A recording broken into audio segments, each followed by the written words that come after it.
responsible for meeting the single point process for hiring and make sure consistent staffing and equitable policies are applied citywide for staffing of all of our fire stations, and ensure those policies are being met, and making sure we're consistent with everything. OCB in 2017 held a emergency incident technician and adjutant training for staffing to make sure we're all on the same page and doing the consistent practices. We had a couple FARSTAT slides we put in here to kind of convey what we did in 2017 as a part of 2017. One part of the 2017's goals was to improve our immediate EMS turnout times below 60 seconds. And again, those immediate dispatchers of those calls where people are actually dying. There's a baby in the bottom of the pool. There's somebody in cardiac arrest that we need to get out the door and get out the door now to make sure we can get there. In 2017, we made sure all the commands had a challenge to lower their immediate dispatch turnout time below 60 seconds.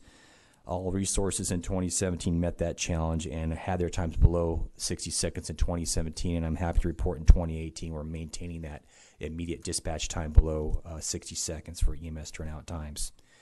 With fire turnout times, the same thing was true in 2017. We managed to do the same thing with get out below 60 seconds as compared to 2016.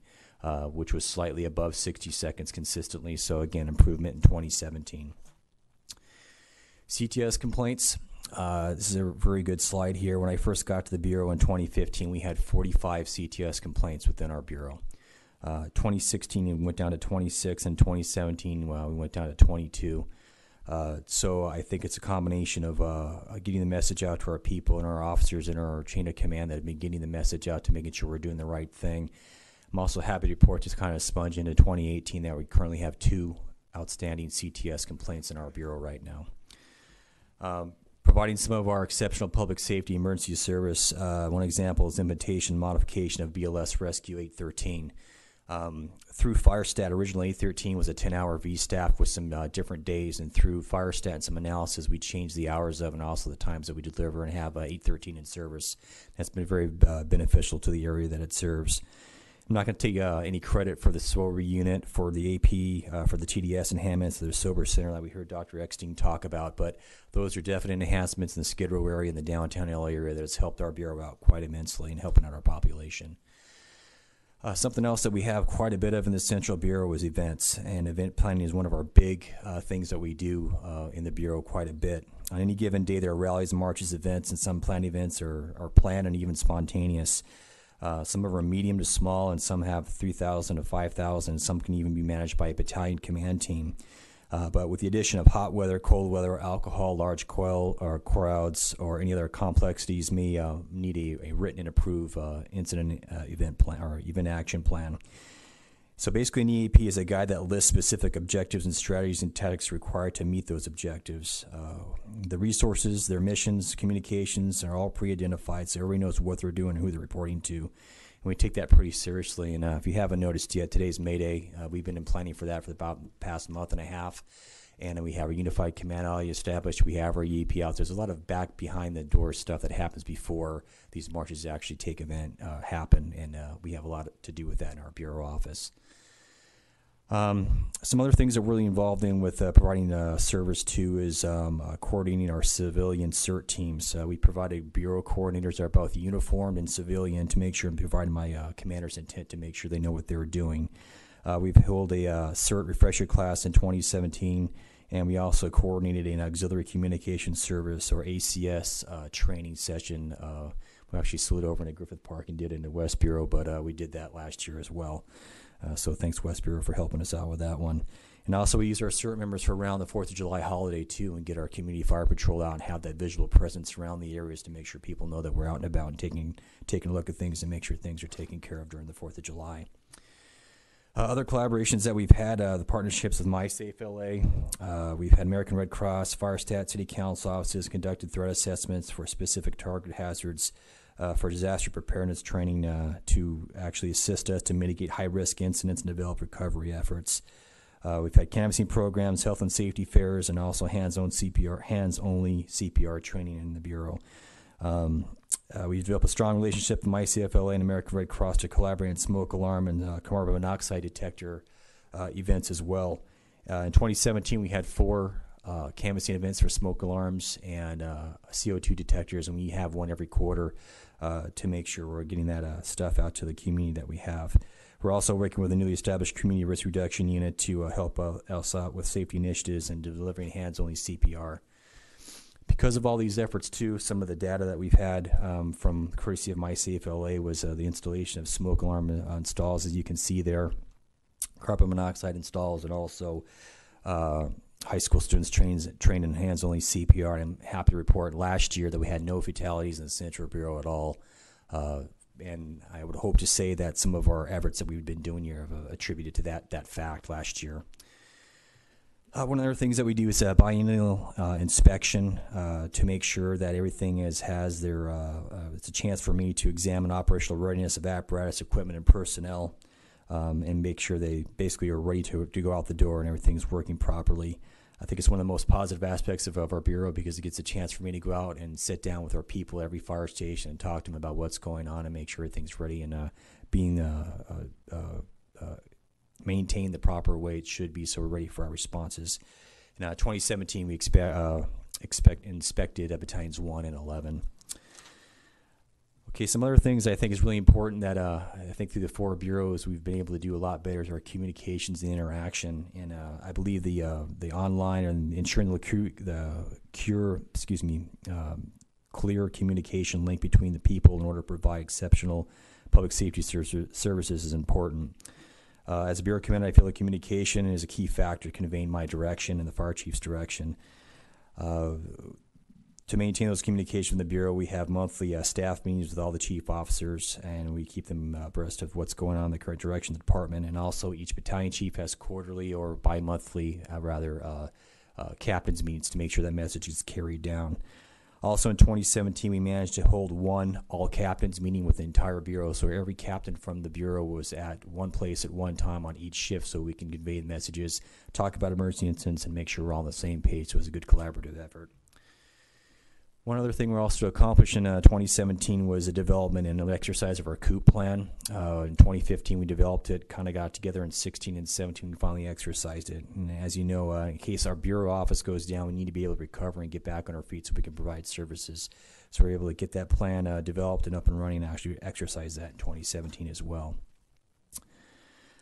Some other things we're doing to just kind of make our Bureau function well is the targeted training through lessons learned approach. We developed a yellow sheet, is what I called it, in 2017 to have a quick after-action review of incidents that occur in the Bureau, both EMS and also fire-related.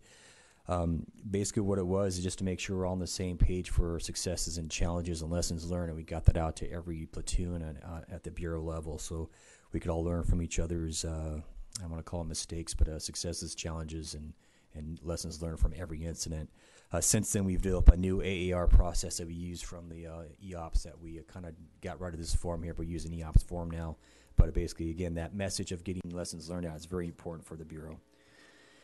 As far as our risk management systems, one thing that I really am prided upon is making sure that we have consistent training to mitigate any type of risk we have in the Bureau or during emergency incidents. And mandated people and members to be trained to understand the true importance of emergency traffic and operational risk management, understand that policy. OCB conducts quarterly command trainings for all chief officers within the Bureau every quarter, and we really focus on Mayday operations too, because that is truly the test of if there's a firefighter emergency, to make sure that we have people that can orchestrate and make sure we take care of our own in the case they encounter a firefighter emergency. And again, in 2017, we were able to deliver 4 command training sessions within the Bureau. Getting close to the end here now, so please bear with me another couple minutes. A couple other things to improve our infrastructure. In 2015, we developed our Operations Central Bureau Public Safety Advisory Committee. Again, that was a chance for us to meet with our stakeholders and our other people within the community and discuss local threats and vulnerabilities, and also be able to discuss any other things that we have going on within the city itself and a quick snapshot of what's happening within the fire department, and be able to discuss plans for preparedness, mitigation, response, and recovery during disasters. And again, in 2017, we had 4 of those meetings once a quarter. And again, we also strengthen our relationships with our neighborhood councils. There's 24 of them, which we attend each meeting through our battalion chiefs. And then we also sponsored a LAFD, LAPD community breakfast this last year to make sure we got good face recognition with all the trains changeover in LAPD personnel and their command staff that we had. Okay, emergency preparedness programs. Again, we collaborated with other institutions such as Cal State LA, Union Station, Los Angeles Dodgers, LA Live, and to have active shooter exercises and be able to respond and talk about atypical events. And we also be able to develop some emergency plans with Dodger Stadium as well in relationship to the playoffs and actually the World Series that we had last year.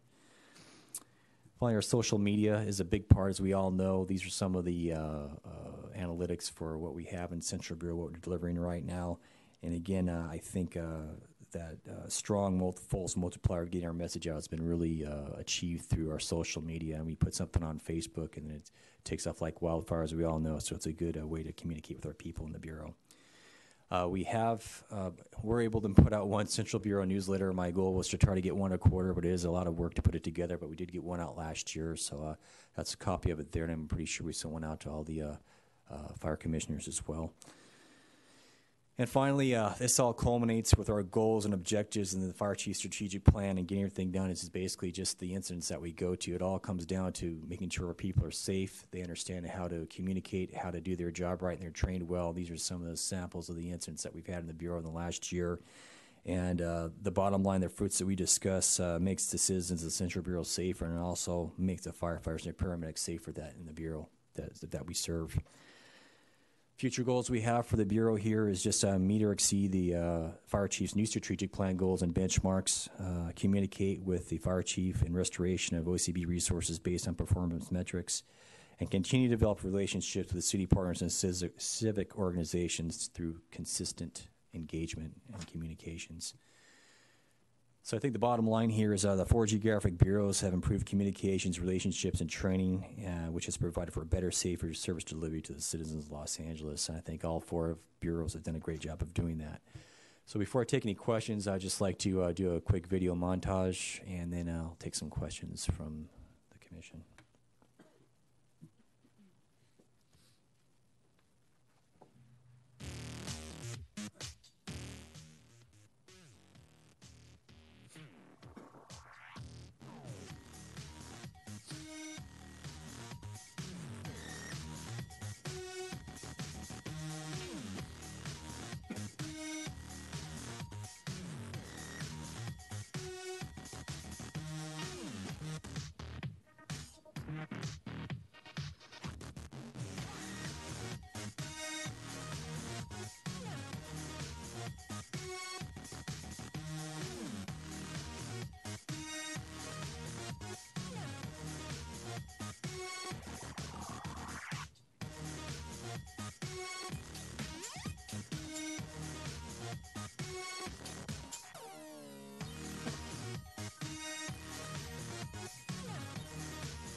like to thank Captain Dan Levens from the Central Bureau Office, put that together. Great job. And again, a lot of stuff happened in 17. It's look back at that stuff. It seems like just yesterday, but yeah, it was last year. So I'd like to take any questions. Anybody has anything for me at all? Thank you. I love all the bureaus equally, but this is where I live and where I work. So I always sort of worry also about resources we spend here, and also especially downtown because it's grown so much and we have such big population growth. And you guys have managed to do a really good job with probably less resources than you ever had in downtown at the same time. So how you guys managed to do that, I don't know, but congrats. Thank you, ma'am. Appreciate that. Thank you for the report. It's evident that there are a lot of new things happening in your particular bureau. Just as the commissioner said, the high rises always have been a concern of mine, and they're all downtown. That's a real concern. But the end of your video just highlighted how much tragedy has happened in one bureau. I never thought of all of those people being in one bureau. So you've had a lot to carry this year. Yes. Thank you very much. That was a good report. Thank you. Thank you. Chief, thanks for the report. Looks like lots of good stuff happening in the bureau. I'm curious when you think about the. You mentioned turnout time, which is clearly you'd seen some great improvement in your turnout time, meeting all your benchmarks. So congratulations on that. Are you also looking at the composite operational response time, and if so, what are you seeing there? Yeah, we looked at that, and it's really sometimes kind of hard to compare that because downtown, as you know, that composite has everything. It's from the actual dispatch to the turnout time to the en route time, the on scene time. And one thing we have noticed is the time of day is really hard in our bureau. Downtown and Nines First and just getting on certain streets. There are certain streets they know of that they're just not going to take anymore because they can't get through on a rush hour. In Battalion 2's area, they have hills and whatnot that are hard to get to sometimes, and so there are times a little bit longer to get on scene. So that's the one thing we do notice is it's kind of hard to put a specific standard for everybody because everybody's different depending on what district you're in. There's traffic times and so on. So that's one thing we're kind of concentrating on is again we talked about map drills in the fire stations during our fire stat, the AOs and engineers knowing their district because you're not going to make up time going fast. You're going to make up time knowing your district and knowing getting out of quarters fast. So we're hoping to make up the time on that end so the composite time will go down a little bit. But we're having a hard time with the traffic, I think, is the bottom line, and we're trying to investigate other ways to avoid that. We've even had some of the firefighters in the back will get the Waze app or whatever, and you go, hey, don't go that way, or it's red here. And I don't know if that's going to work or not for them. I know we're looking, I think ITA is looking into other aspects of that in the future. But, yeah, we'll see. But that's our problem right now is I think traffic's a big problem. And to what extent is do vacancies or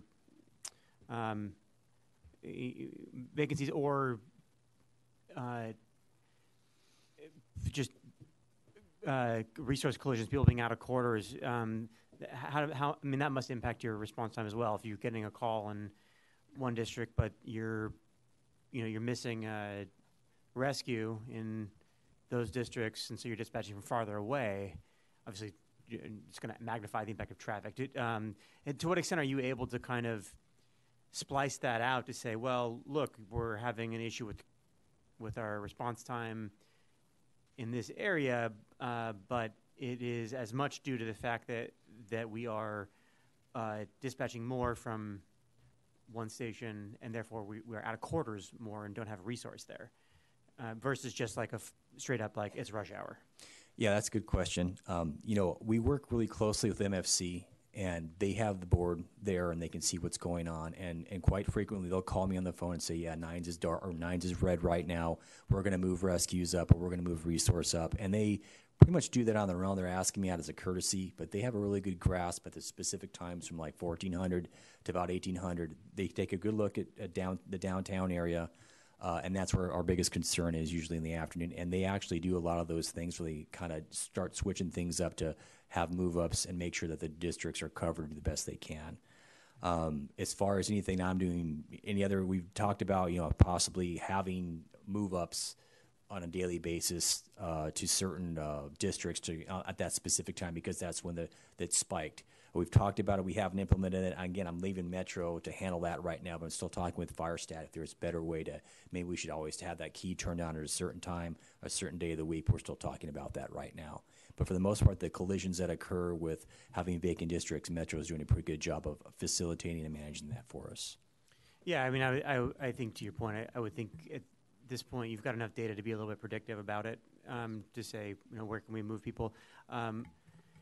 I think the downtown area is particularly interesting in that it's not only busy, but that there are also densely packed resources as far as fire stations go, and so that requires a slightly different way of MFC looking at it, which I know kind of upends some questions around how we dispatch. But I think as we bring on AVL, we may actually have the ability to start, rather than just dumping, 30 resources into nines, you can staff them in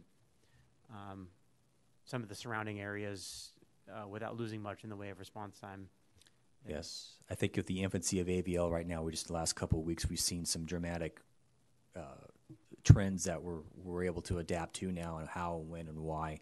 So that's going to help us out tremendously once that does get more online as it does go. And again, a lot of stuff that Dr. Eckstein has done with the TDS dispatches and tweaking things, and the districts opening them up a little bit wider for nines. And I keep harping on nines. It's all the bureaus or stations in my bureau. But all these small things are making headway. And the one thing that Madam President talked about was the densely populated areas, and we're managing. And I'm just going to go out on a tangent here, but we need to build up. I think somebody went to a ceremony the other day, and I said, or somebody said, yeah, the new bird of Los Angeles is the crane. Crane meaning the crane that carries everything. And if you look at it, that's all we're doing is building, but we need to get our infrastructure built up to manage those things. So and downtown's being pretty impacted. So something for you guys to look into a little bit more as the years go on. I could add to that point, and it's accurate. With all of the construction and development happening throughout the city, we are now in a good place in terms of working with the developers. There's a project, just yesterday we were talking to a council office, and we talked about the developer's offer to build a substation or other options to fund purchase of apparatus or to contribute to a fire station maintenance fund. So we are taking that approach with all council offices, and we have to take advantage of it while the building boom is ongoing, because once it ends for a few years. So along those lines, what is the kind of planning that you have access to project population trends so you can see what your needs might be? Right now, actually funny, Controller Galperin came to Fire Station 9 a couple days ago, and we had a conversation about some of those things that he has and analytics that we talked about. Don't have anything specific. I know the fire chief's working on bonds right now for fire stations, and it's like nines again. The example is the station is just its capacity. We can't put any more apparatus there. So what other properties can we find around that area that maybe the controller can help us out with to find, so when we get a bond, we can put a bigger fire station there. But as far as specific things, I have not looked into where we're at and where we're going as of right now.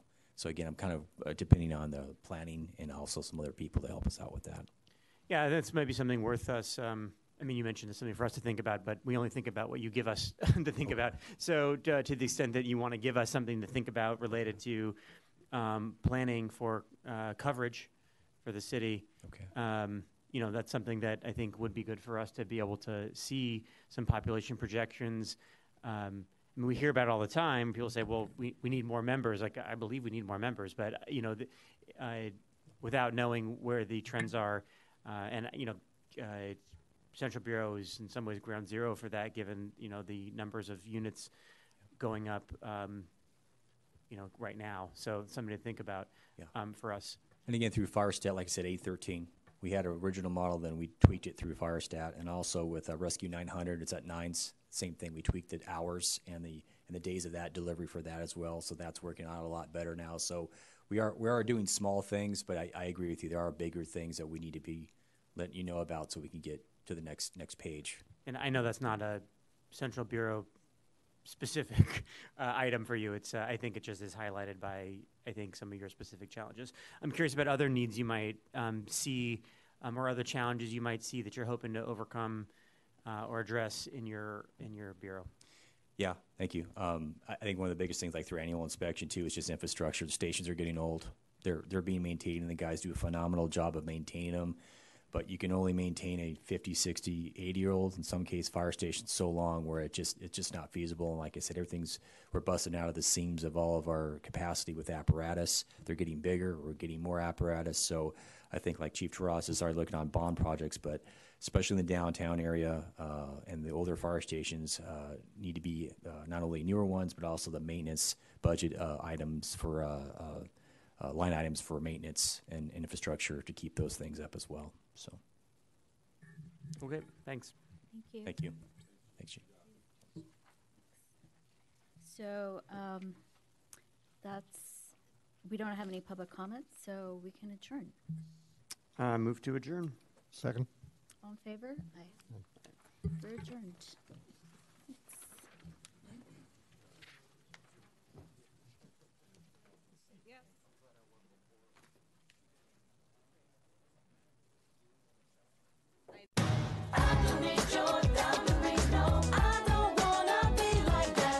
Hi, I'm Gina Ray, and this is my dog Whippet. We're from Winnetka. Get it, girl. You're watching LA City View, Channel 35. This is our city and our channel.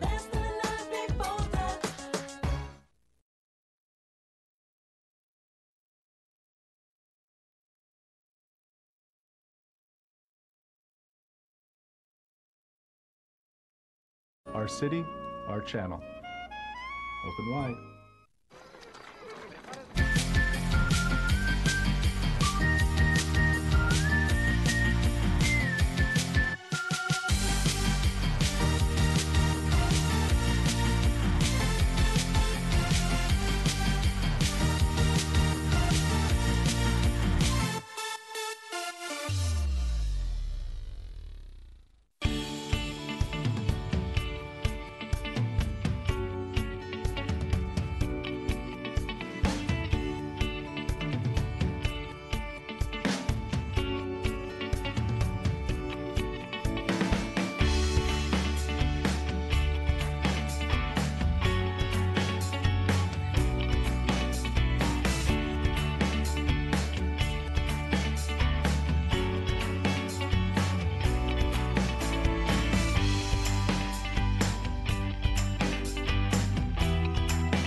Good morning. Good morning. Today is Good morning. Today is Wednesday, May 2nd.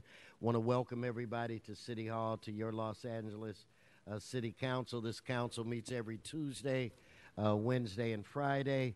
Public is welcome. Mr. Clerk, we do have a quorum. Would you call a roll? Blumenfield, Bonham, Buscaino, Sodillo, Angler, Harris, Dawson, Weezer, Carrasco, Corey, Martinez, O'Farrell, Price, Rodriguez, Rue, Wesson. 10 members present and a quorum, Mr. President. Thank you. First order of business. Approval of the minutes. Englander moves. Rue seconds. Next. Commendatory resolutions for approval. Okay. Martinez moves. O'Farrell seconds. Continue. Mr. President, as a point of clarification, the correct council district for item 1A is Council District Number 12. Further, the Department of Building and Safety recommends that council continue items 1H and 1K and 1A until June 1, 2018. And there's been a request to continue item 7 to May 23rd. Okay, thank you. So without objection, so ordered. Please move on to the next section. Very good, sir. Items 1 through 6 are items noticed for public hearing. Upon consideration of item 1, the Department of Building and Safety recommends that items 1D, E, and G be received and filed inasmuch as the liens have been paid in full. Okay, do you have cards? Yes, sir. Cards on all items. Then let's continue. Mr. President, that brings us to items 7 through 16. They're items for which public hearings have been held. Could you repeat that? It brings us to items 7 through 16. They're items for which public hearings have been held. Okay, so let's prepare to vote on those items. Let's hold 16. Let's open the roll, close the roll, tabulate the vote. 10 ayes. Bob, you know I would hold that. Don't panic. Okay, anyway, where are we now, Mr. Clerk? Mr. President, that takes council to presentations, items called special or general public comment for items not on council's agenda. Okay. Mr. Weezer? We are set.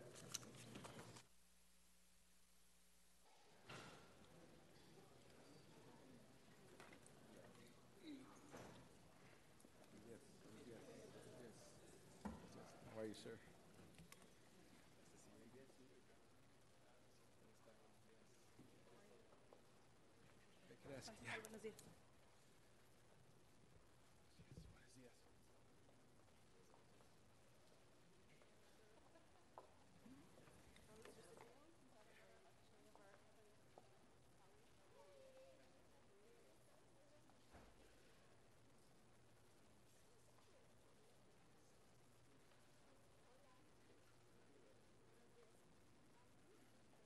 Thank you very much, Mr. President. We have a little entertainment beforehand, before we begin our presentation.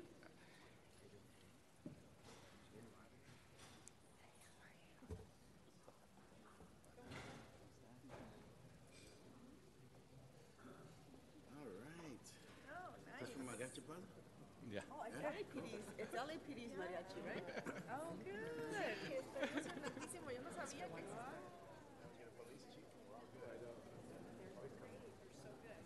Brought an officer here so he could escort the mariachi in. Thank you. That's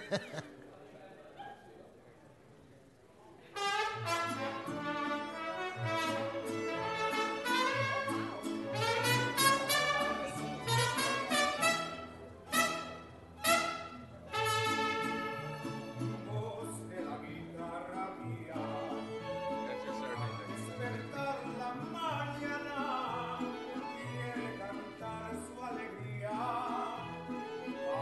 Tierra mexicana.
You know, Mr. Weezar, we all know that Miss Martinez can dance, but let's give Mr. Buscaino a round of applause. Thank you. And let's give it up for Mariachi Los Servidores, Yes. LAPD officers at their finest. Thank you Yes. so much. That was magnificent. They are all law enforcement group headed by Officer Chris Reza from Southeast Division, who made their official debut last year. I want to thank you, officers, for your service to our city and for also sharing your passion for music with us today. Another big round of applause. Thank you so much.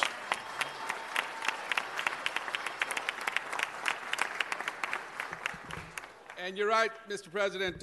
We know Ms. Martinez can dance, and now I know Mr. Buscaino can dance. And there was a little mix of an Italian-Mexican swing there, so it worked out just well. Thank you.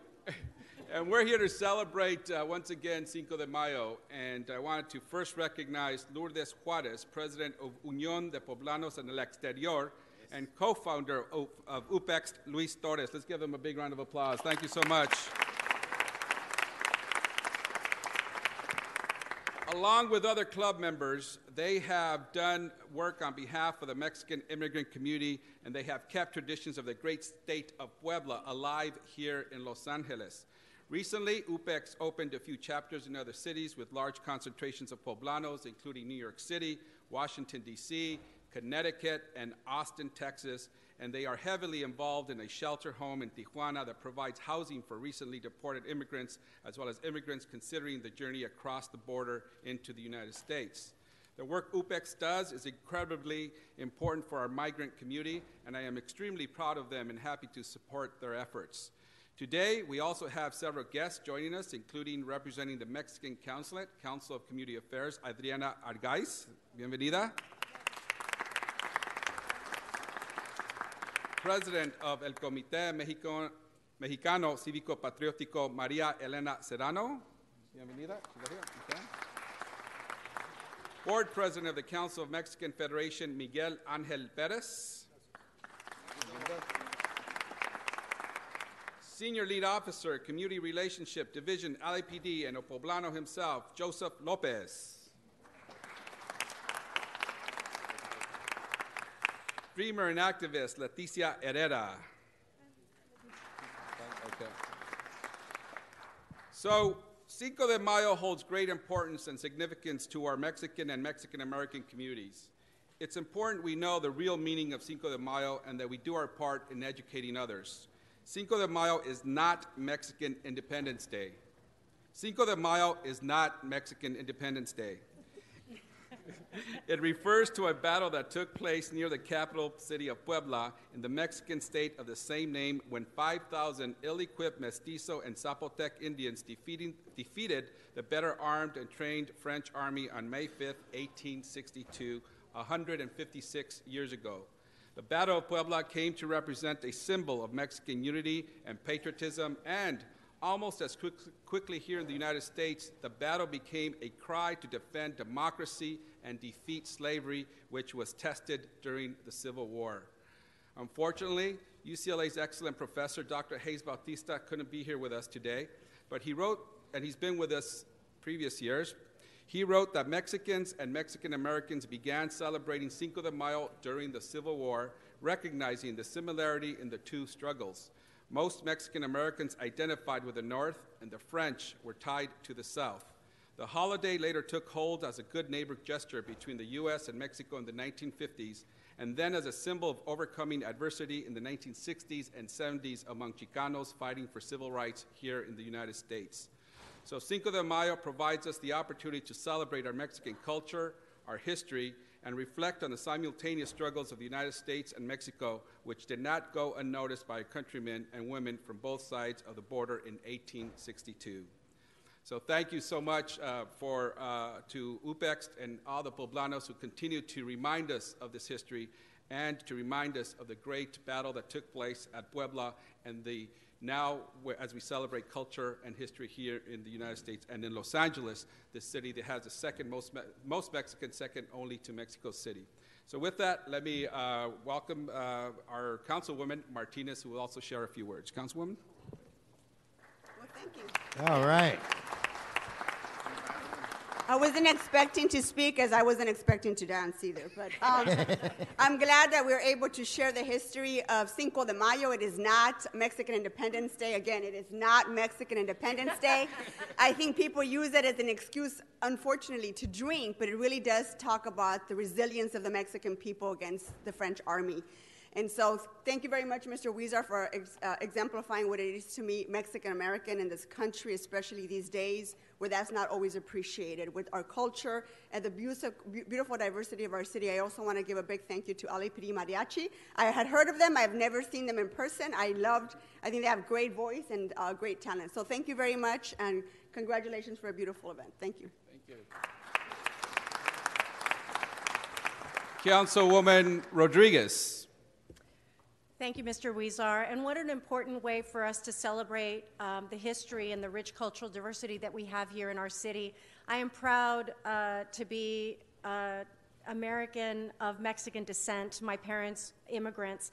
And, you know, there's so many wonderful contributions that we make as a community, and I was just so proud to see you bring this together in celebration and commemoration of one of the most historic events. But we will see everybody in celebration of the real Mexican Independence Day later this year. And again, I want to thank you, and I'm proud to serve along colleagues who also share our, we have similar histories of immigrant communities that are trying to bring some of that history here and keep it alive in Los Angeles. So thank you so much for this wonderful presentation today. Thank you. Councilmember Cedillo. Like Ms. Martinez, I was not expecting to speak, but I think it's important, and I want to thank Councilmember Huizar for his leadership in bringing this together. I think, as most people are beginning to learn, Cinco de Mayo is not Mexican Independence Day. And I think people need to understand that also Mexico is an extremely diverse society, multi-ethnic and multicultural. And so if you are in Mexico City, you might as well be in Los Angeles. It has that type of diversity.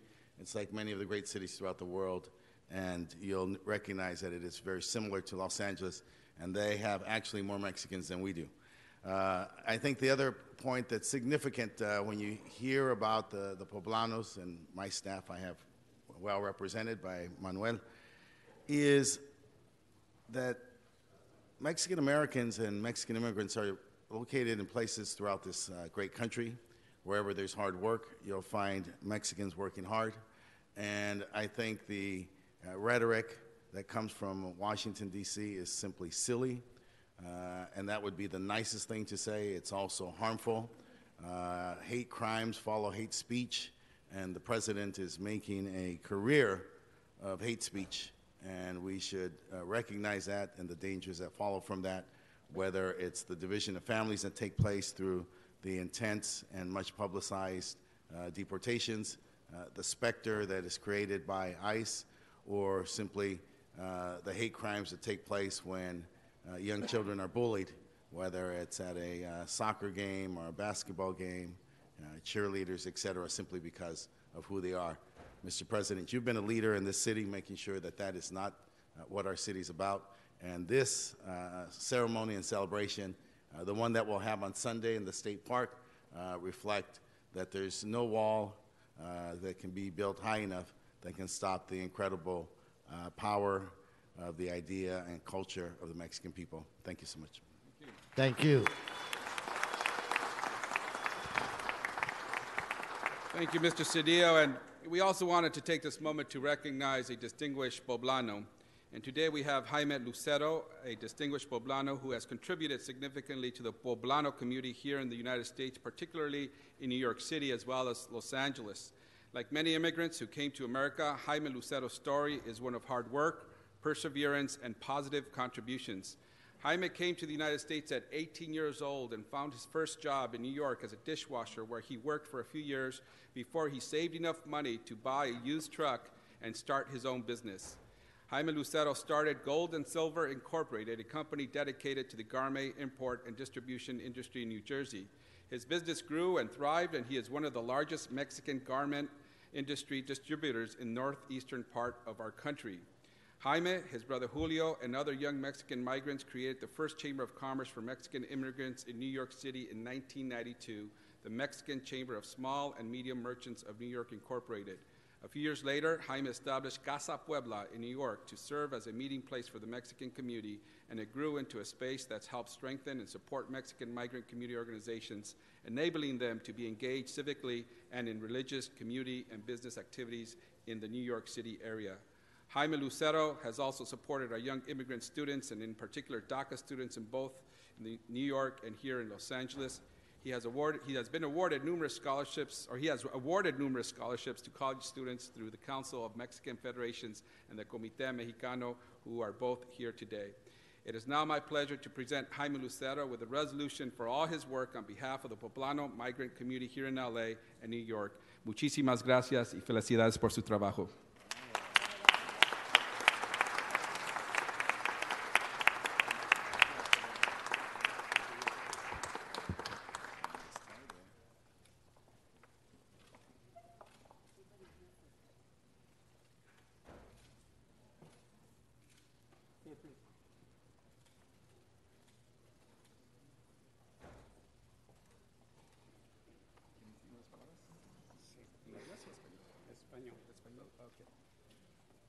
Can we get the interpreter here up here, please? Thank you.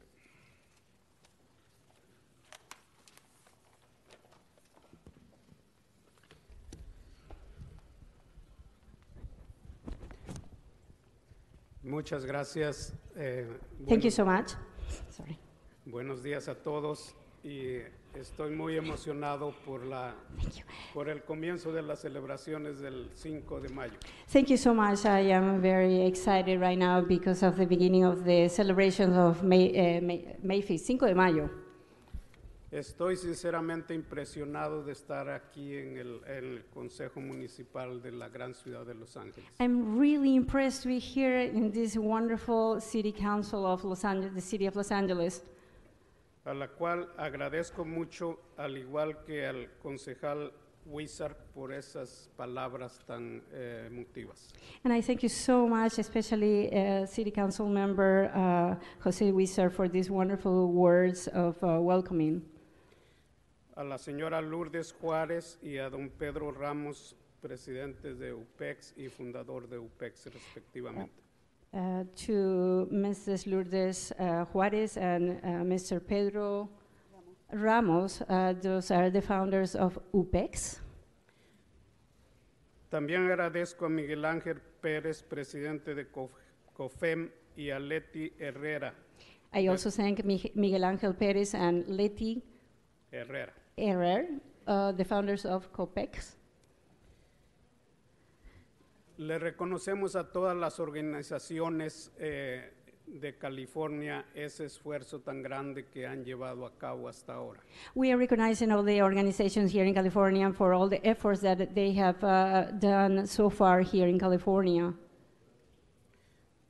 Desde su inicio, Casa Puebla hasta hoy cumple 40 años de existir. Since the beginning, Casa Puebla is celebrating 40 years of existence here in California.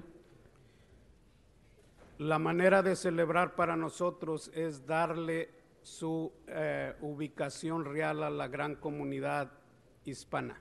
The best way to celebrate is to publish this and let the community, the Hispanic community, embrace this organization.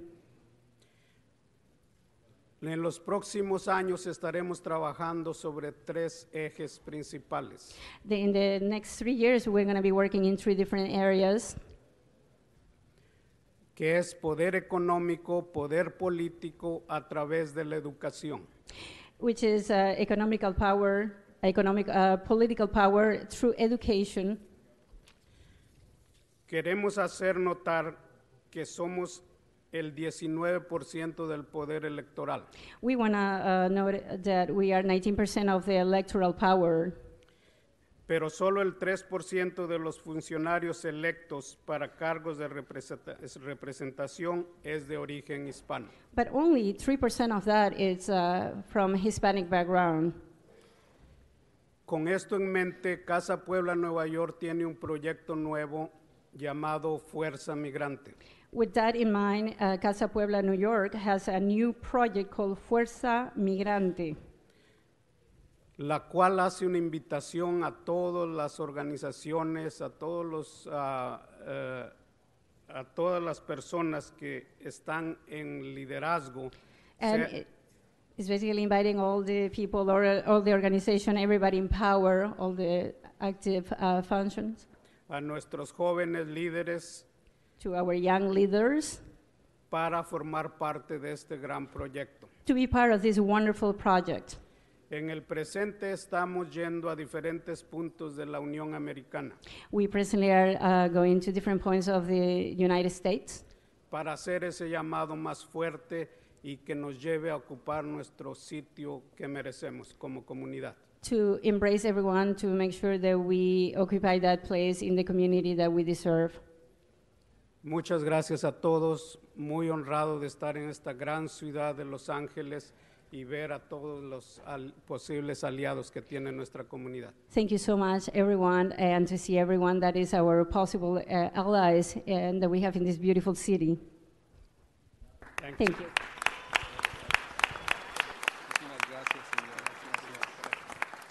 Thank you very much. And just to reiterate something that Councilwoman Martinez brought up, and that is that I explained a little bit about the history of Cinco de Mayo, and it is unfortunate that the beverage companies here in the United States decided to take this holiday and advertise it as a time to drink.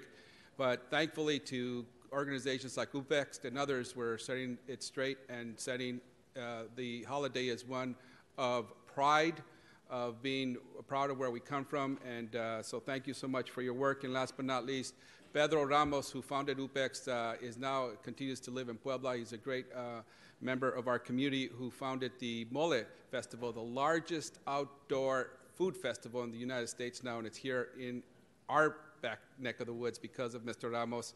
And we have something in common with Puebla. When Puebla was founded, it was called Puebla de Los Angeles, and that city was once known as Los Angeles, just like we are here. So we have a lot in common with Puebla and our neighbors to the south. Thank you so much, Mr. President. Thank you so much, council members. Thank you. Thank you all.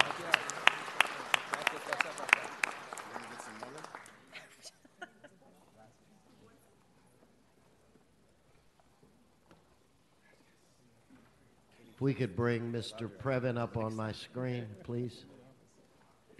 Okay, is Mr. Previn?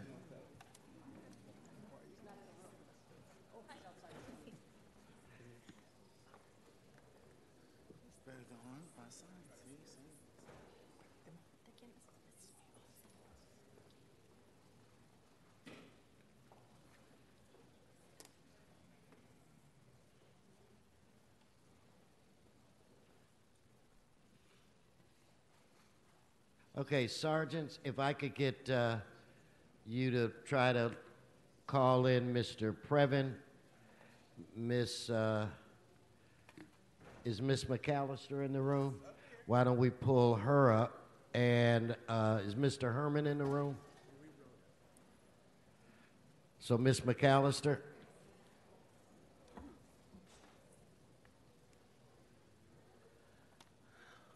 Okay. One second. Okay, you have items 1, 2, 3, 4, 5, and 6 in your general public comment. Okay, Mr. President. Item 1, again, I'm asking the City Council to reduce that penalty fee from 250% to maybe 50% or lower. People are losing their homes, and they're losing their homes because of these liens, and a lot of these liens are frivolous. And then after all the fines, they end up owing $2,000, $3,000, $4,000, $5,000. People don't have that kind of money. So we're asking you to do that because illegal aliens are buying these homes. That's why we don't see illegal aliens on Skid Row and in these tents, because they're living in the Section 8 housing and in these homes that have been foreclosed. Also, we have these groups coming along saying that the rents are going up. They don't understand the idea of the fact that all of these illegal aliens are in the U.S., and there are 4 million in Los Angeles. That is driving up the rents, okay? It's called demand. And that demand is, because there's such a demand on a place to live, that's why the rents are going up. So these illegal aliens don't understand that.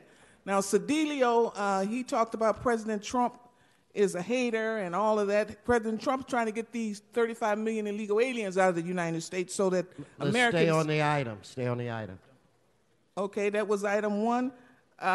We need these illegal aliens to be either put in concentration camps, because we've got about 35 million of them, or they have to get out of this country some kind of way. We cannot continue to have them come into this country and take over this country. That's not on the subject. You want to go to your general public comment? Where you Yes, can give say me my what- general give public her comment. 1 Thank minute. you.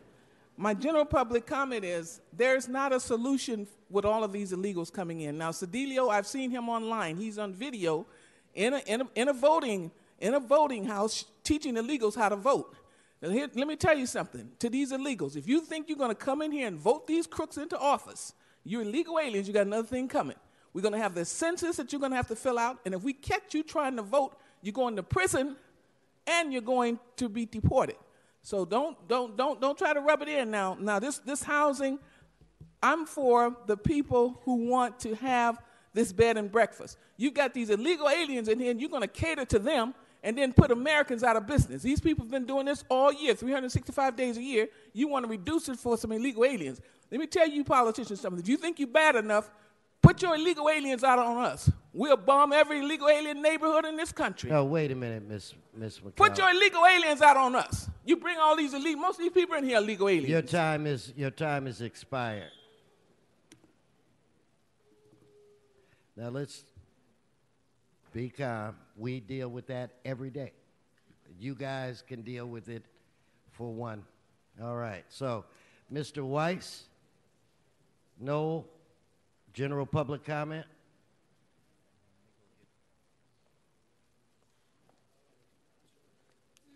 Mr.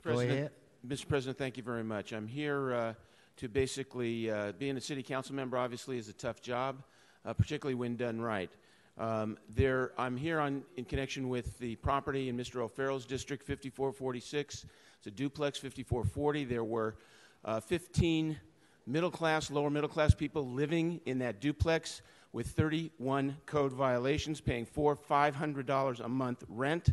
Mr. O'Farrell basically sponsored the entitlement, land use entitlement to this project to build it out. However, those tenants basically got screwed under Mr. O'Farrell's auspices, and Mr. O'Farrell is not taking steps to get them the relocation fees that they're entitled to under the law. This developer did not Ellis the property. These tenants, this property was never registered with the Rent Control Board, and I'm here basically to ask Mr. O'Farrell publicly to do what he needs to do, which is what Mr. Harris Dawson has done, to take care of these tenants by advancing the monies, the relocation monies that are owed to them. Thank you. Thank you, Mr. Weiss. Thank you.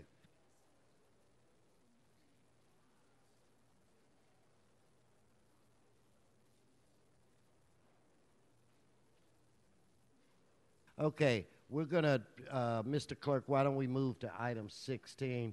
Let me try to accommodate. We have so many people that are here today. So it's my understanding, Mr. City Attorney, that the public comment has been satisfied on this issue. That's correct. But we have so many people here, I'm going to reopen it for a little while, and we'll try to take first come, first serve. So I want to start off with about 10 minutes pro, 10 minutes con, and we'll take it from there. In fact, I see Mr. Weezar is in his seat. Is that okay with you? We just begin with the public comment on this. Mr. and Mrs. Clerk is going to be a kind of interesting because I don't know if I have all of if I have it broken down to who's for it and who's against it. So if we can kind of keep a running tab, I want to make sure I get at least 10 speakers from both sides, and then I may extend it some more.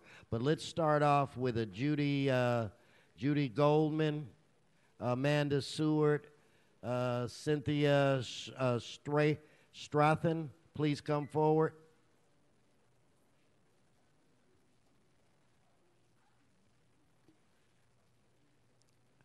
Claudia Medina, Roy Sama, Karen Alcofer, Ellie Perot, Linda Ponce, Josh Baum,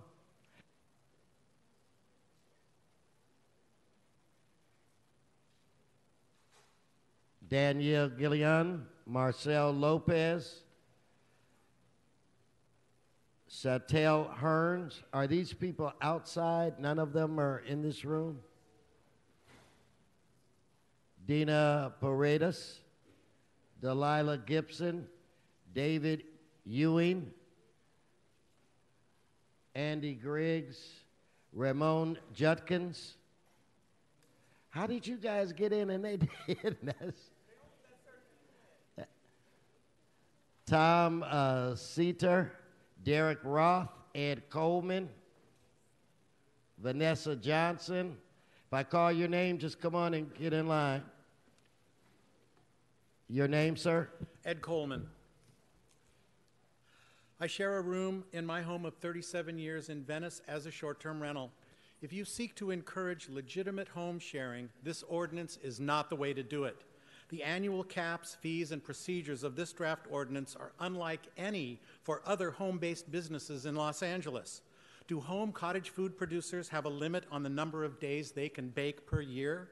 Do they pay a per loaf surcharge? Do they have to notify their neighbors? They do not. If you want to regulate home sharing as a business, do not impose undue restrictions and exorbitant fees. On behalf of the Los Angeles home sharing community, we urge the following. Reduce the 5 different taxes proposed to the TOT and the LA business tax only. Grandfather in existing resident hosts without any caps. Make the registration process simple and the fee commensurate with other home-based businesses. Allow hosts to provide the tremendous social and economic benefits of home sharing to their communities and to the city throughout the entire year. Thank you. Thank you for the time. Next, and identify yourself, and let's mark that down. Yes, sir. Andy Griggs from Echo Park. I'm not here as a paid lobbyist. All I got was this crummy T-shirt and an email to be here. This ordinance is currently a mess. I sent you all emails on Monday, and I hope you all got them. I also have materials here to hand out if somebody would do that. We have so much going on here that is supporting this city. If the intent is to destroy home sharing in one's own home, this is that ordinance. If the intent is to limit the number of whole house listings, preserve neighborhoods, protect housing stock, and enforce tenants' rights against landlord abuses, then enforce existing laws and write that ordinance. If it's not scrapped, there are many sharing items to do.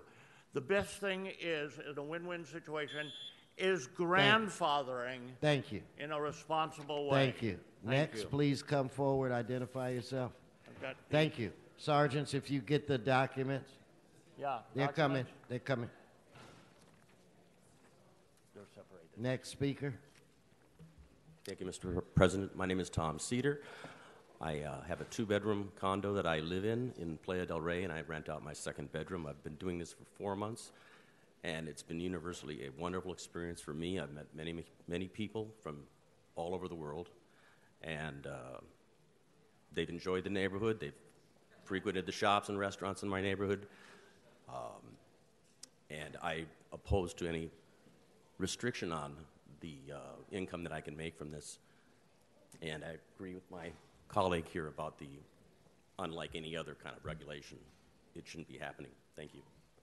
Thank you. Next speaker, please come and identify yourself. 1 second, sir. Yes, Mr. Bonnet. Hearing the speakers, could we ask staff to take their conversations out into the I'll back, take care of please? that Thank for you.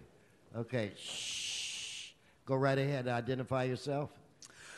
My name is Derek Rath, and I have lived in Venice for 40 years. I appreciate your efforts to craft a balanced ordinance for short-term rentals that removes the bad players and preserves the rights and ability for the rest of us who create no nuisance to share our property. There are 3 simple points: make it affordable, uncomplicated, and make it year-round. Bills come 365 days a year. I understand the caps are supposed to deter the bad players, but it can also be unnecessarily punitive for us homeowners. We want no caps for on-site owners. Thousands of older and long-term residents like myself now fear they will be forced to move away because of this ordinance. The Los Angeles home sharing community agrees that there are abusers who need to be removed, but don't inadvertently disrupt long-term standing communities in the process of trying to save them. Thank you. Thank you. Next speaker, please come and identify yourself.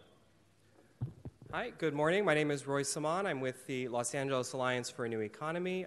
Thank you so much, Council, for hearing this important matter today. We have been doing research on this issue for about 4 years now, and we believe that this ordinance is well balanced, and the efforts that have been taken by the Council and the Planning Department have shown that crafting an ordinance for such a contentious issue in a balanced manner is possible. We all, many of us here support the rent stabilization ordinance. We cannot build new rent stabilized housing in the city of Los Angeles. And so this really is a rent stabilization policy. By adding new housing stock to the market, you manage the dramatic rent increases that have gone up in many neighborhoods like Venice, like Hollywood, like Silver Lake, and downtown. So I urge the council to pass this ordinance today. Thank you. Thank you. Next speaker. Hi, my name is Cynthia Strathman. I'm the Executive Director of Strategic Actions for a Just Economy. We're a nonprofit in South LA that works on tenant rights, healthy housing, and equitable development. Our members are suffering deeply from the current housing crisis, living in poor and overcrowded conditions and frequently facing eviction, threats, or even actual eviction. The short-term rental market is exacerbating these conditions. Currently, one of our long-term members is facing eviction by a landlord who wants to convert the house he lives in into a full-time Airbnb rental. It's important that we pass this regulation quickly as a way to protect already existing, naturally occurring affordable housing, which is in frighteningly short supply. Excluding RSO units from the short-term rental market is crucial, as is not including vacation rentals or second or third homes. We need to make sure in this time of crisis that the housing we have is actually being used as housing. Curtailing supply deprives people of homes and increases upward pressure on rents everywhere. The proposed regulation is fair and it will protect vulnerable city dwellers and provide ordinary people with a means to rent. Thanks. Thank you. Next speaker. And if I haven't called your name, you shouldn't be in line. Go ahead. My name is Judith Goldman, speaking on behalf of Keep Neighborhoods First, a grassroots organization of over 4,000 Angelenos committed to common sense regulation of short-term rentals. We support true home sharing. What we oppose is commercializing our neighborhoods and reducing our housing stock. For 5 years, we've advocated for regulation, and for 5 years, STRs have gone unchecked. While the vacancy rate has steadily declined, rents have rapidly increased, and homelessness has become a challenge of epic proportions. STRs undeniably exacerbate these problems. Many cities have moved swiftly and decisively to regulate STRs. Why not Los Angeles? This council moved quickly to oppose SB 827 because it took away local planning control. Yet, a $30 billion corporation like Airbnb has already taken away control of a significant housing issue in our own backyard. Regulation is not just a physical, administrative, or political issue, it's a moral issue. Thank you. Next speaker. My name is Amanda Seward, and I'm an attorney who's represented many tenants who have been displaced or the landlord has attempted to displace them so that they can do short-term rentals. Short-term rentals are an enemy of long-term tenants. It exacerbates a housing crisis. We think this new ordinance is a nice balance.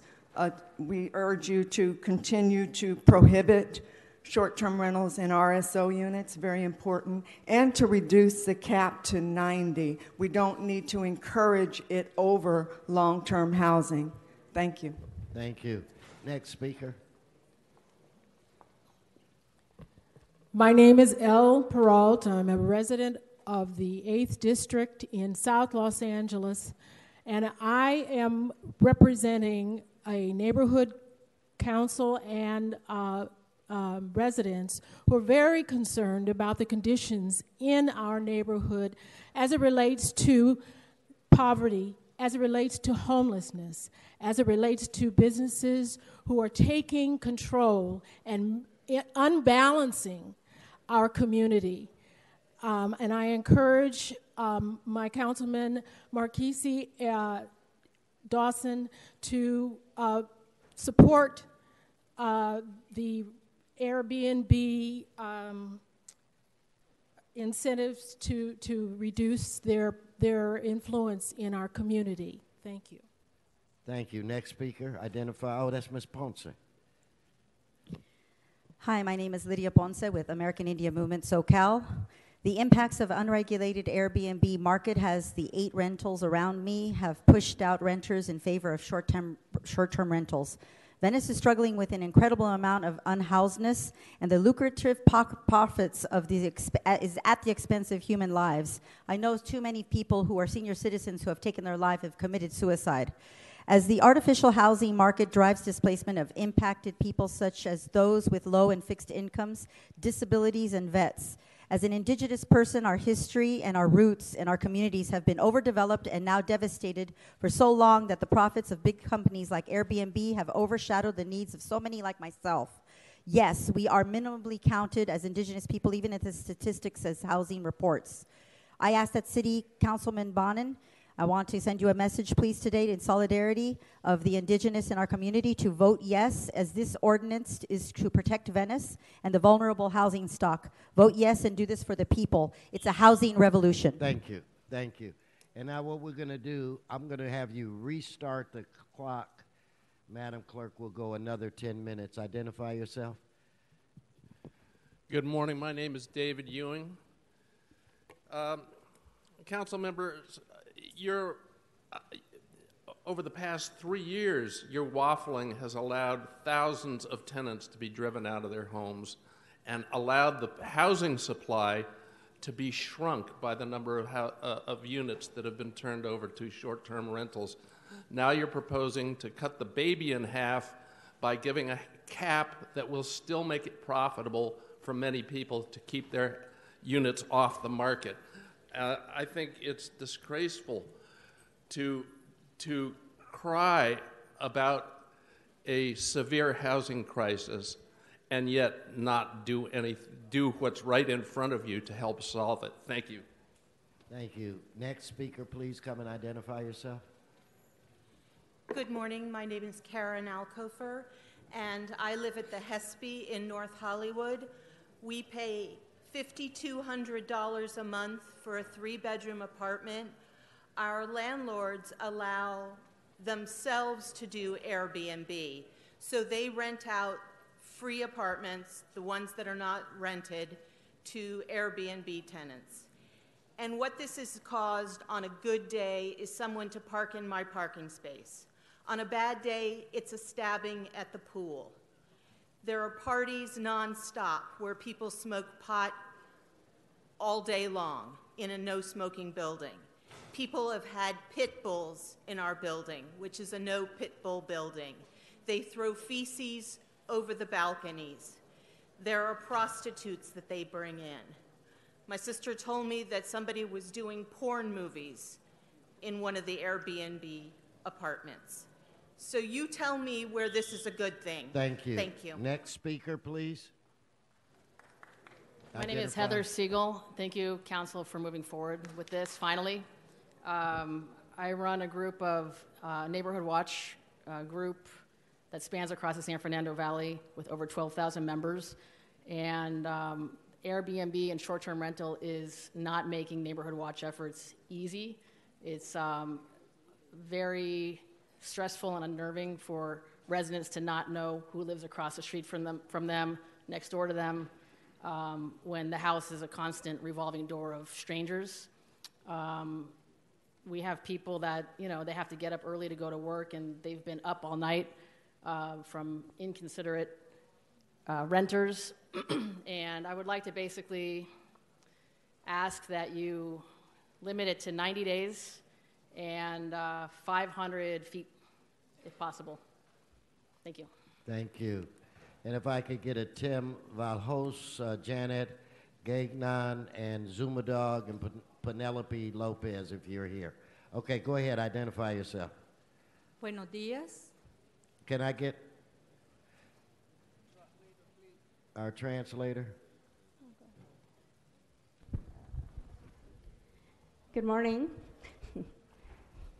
Hola, mi nombre es Dina Paredes. Good morning, my name is Dina Paredes. Soy recamarera del Westin Bonaventure.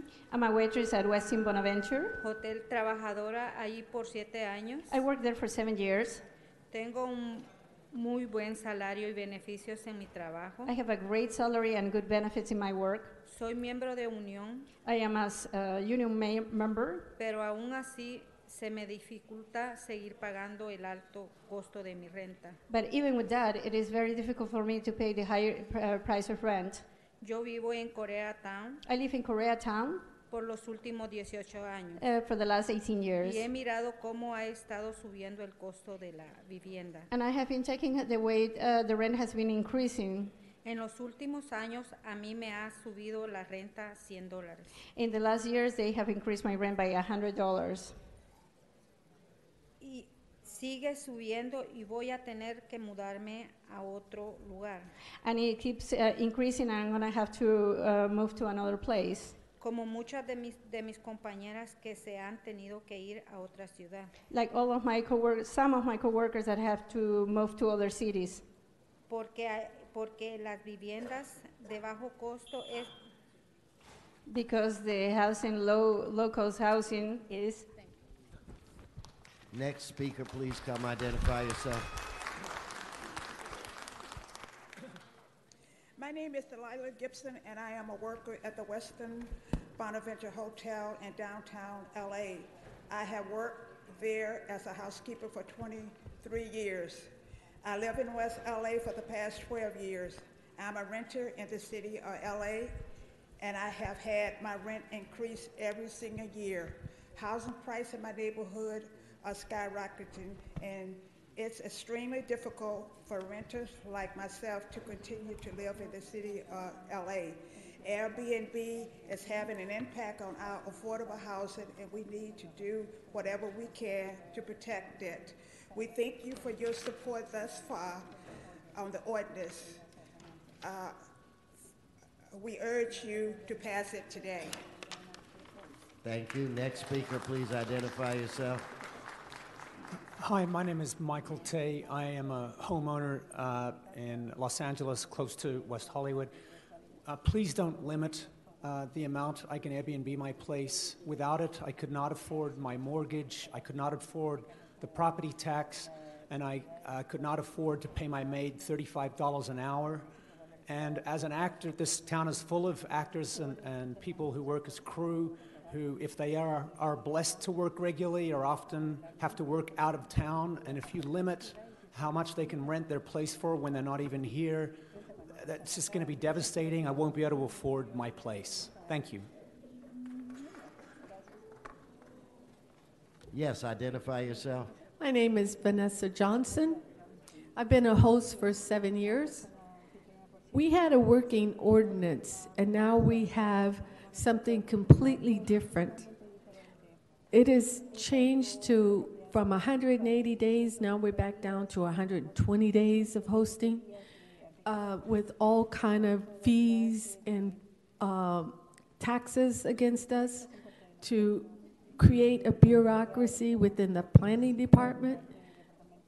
What about all the hosts who originally started out? We were issued business licenses by the city, which now means nothing. I mean, couldn't we be grandfathered in for those of us who already have business licenses to host? Why can't we just have a business license, pay a tax just like every other city business?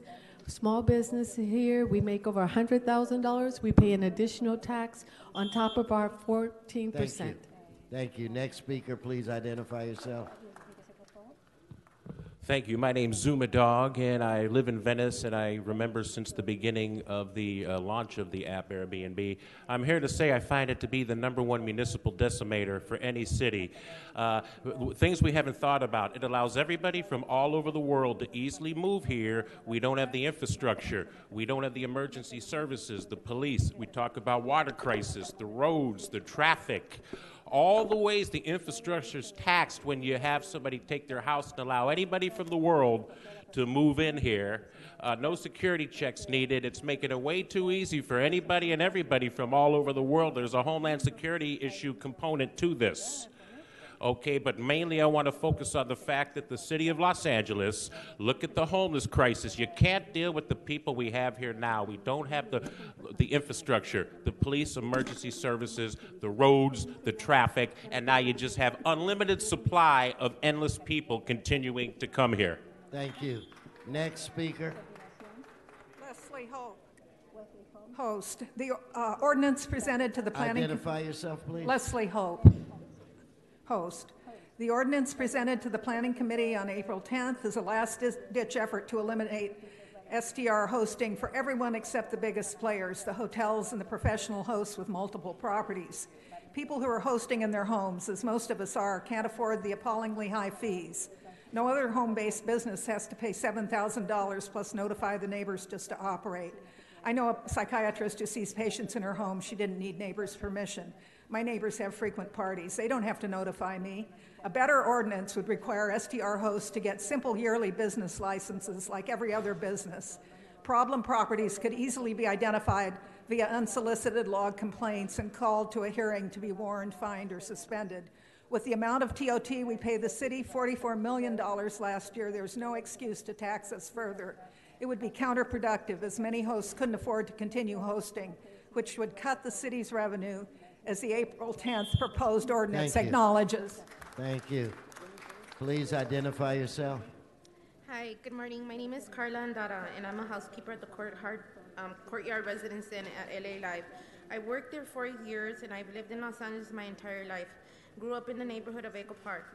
Over the years, I've seen extreme increases in rent prices in Los Angeles and have felt the impact of affordable housing crisis firsthand. I'm a single mom with 5 kids, and we have been experiencing homelessness for over 10 years. I bounce from place to place, staying with family and friends when we can, because I can't afford to live in the city of Los Angeles where I work at.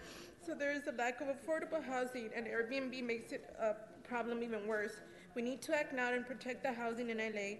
I thank you for your support, and so far, and urge you to pass this today. Thank you. Thank you.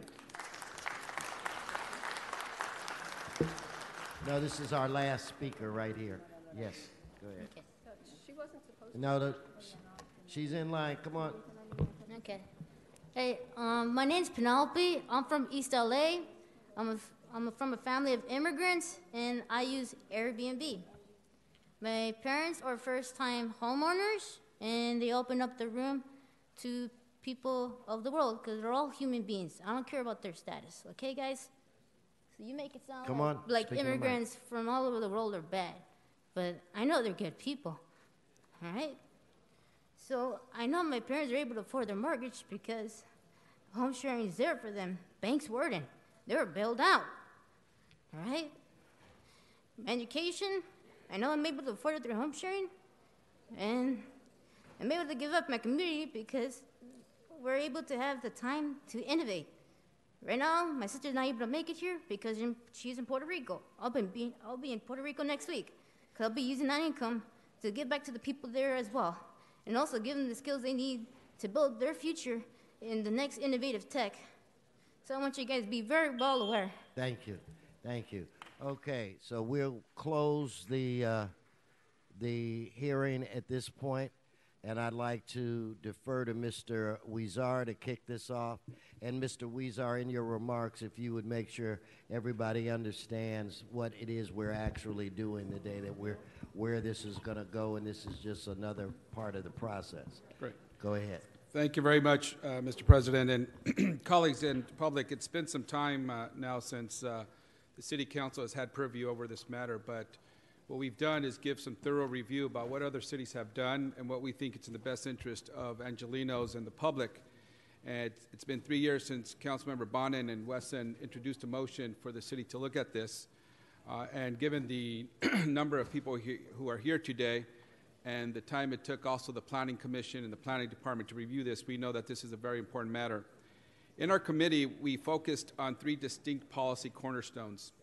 First, when we took up this matter 2 years ago, we took a critical look at how home sharing has impacted our housing stock. In Plum, we took to identifying regulations that we felt will be essential to preserving housing affordability and accessibility as we currently find ourselves in a housing crisis. And certainly, we found that units intended to house a family on a regular basis that are lost to the short-term rental market undercuts our ability to literally live in this city. And we want to make sure in this housing crisis that we have housing available for people who want to live here. 2, we then began to understand the extent of home sharing in our city. In particular, we heard from many across the city about the importance of being able to participate in this practice as a means for economic subsistence. There is no denying that housing costs in the city has far outpaced the increases in wages over previous decades. So in response, we set out to identify a way in which we can preserve these opportunities for hosts that do not abuse the system. We did this by crafting an exemption process that will allow good neighbors to continue on hosting throughout the year while making sure that those who abuse their privileges would not be able to continue hosting. Third, and just as important, when we took up this item in the committee, we instructed the departments to come back with ways in which we can make our enforcement capabilities whole. The short-term rental industry and the larger sharing economy continues to grow at light speed and operates entirely on the internet in the digital world. The city's current complaint-based enforcement system simply cannot keep pace unless we bring in services from the private sector to partner with us in real-time monitoring and enforcement efforts. So the Plum Committee recommendations before you today include details in that regard as well. So what we believe we did is we crafted an ordinance that allows good operators to thrive and weeds out those who are cited as nuisance to their neighbors by allowing a simple ministerial process to go over the cap being 120 days, so that we ensure that we have people who want to rent can rent, but yet do not take over a significant portion of our housing stock that is available. And we wanted to create a level playing field with simple requirements and clear repercussions for all participants.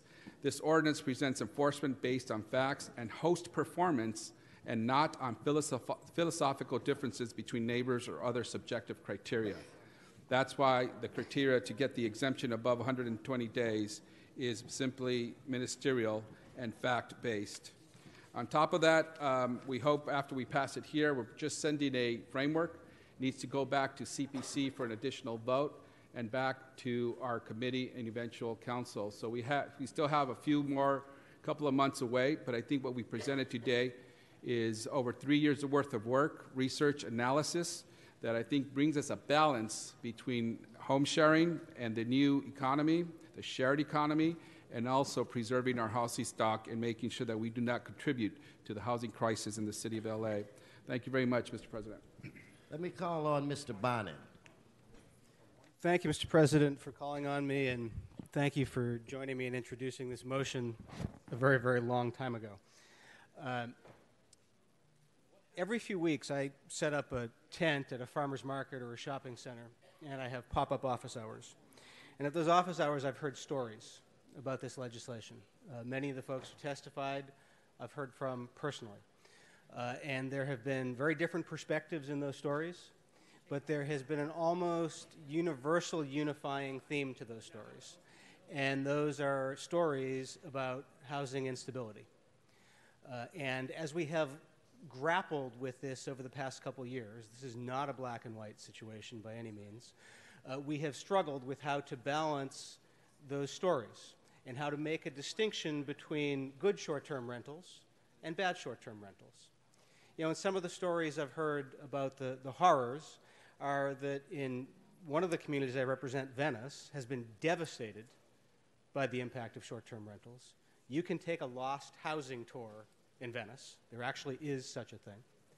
There is a building, the Ellison Apartments, which I consider the poster child of bad short-term rentals, that used to house nearly 60 different people, or 60 different units of housing. And I think there's fewer than a dozen people there who are not short-term rentals now.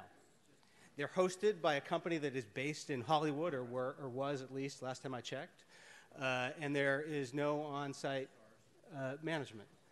And the folks who are there report that they have repeatedly felt like they are being forced out.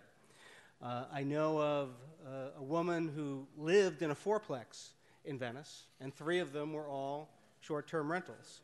And she said she was essentially, with her young child, harassed out of there and had to take her kid out of school and move to a different part of the city.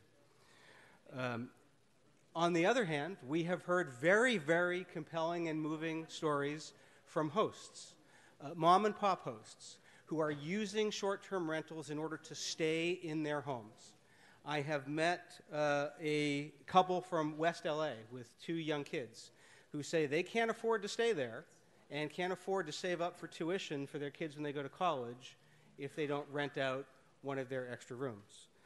I have heard from an elderly couple in Venice, one of whom suffered from a stroke and can't afford to work anymore, and they can't afford to stay put unless they're able to rent out some of their space in order to make ends meet.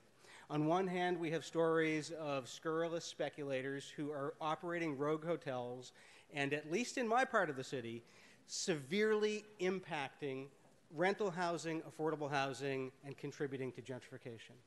And on the other hand, we have very compelling stories of people who are simply trying to make ends meet and want to use their home and their property to do that.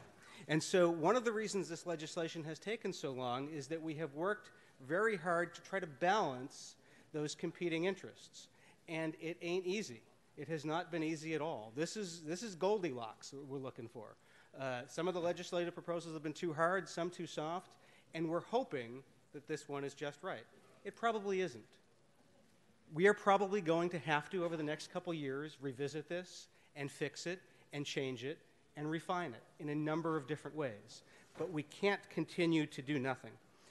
So this is, I think, on balance, a good proposal. There's things about it I like, things about it I don't like, but this is what this body can reasonably pass today. And it limits short-term rentals to primary residences, which deals with the scurrilous rogue hotels. It does have a cap, which folks who oppose short-term rentals have sought, and it does have a simple and easy way to go above the cap, as many of the mom-and-pop hosts sought. It doesn't allow short-term rentals in RSOs, and it allows landlords to have an opt-out provision. Most significantly, this has a much easier enforcement mechanism than we have currently. Right now, the current system's enforcement mechanism is ridiculous. You basically have to have an undercover cop make a credit card transaction and then get a prosecution. It's nuts, and it has contributed to the problems.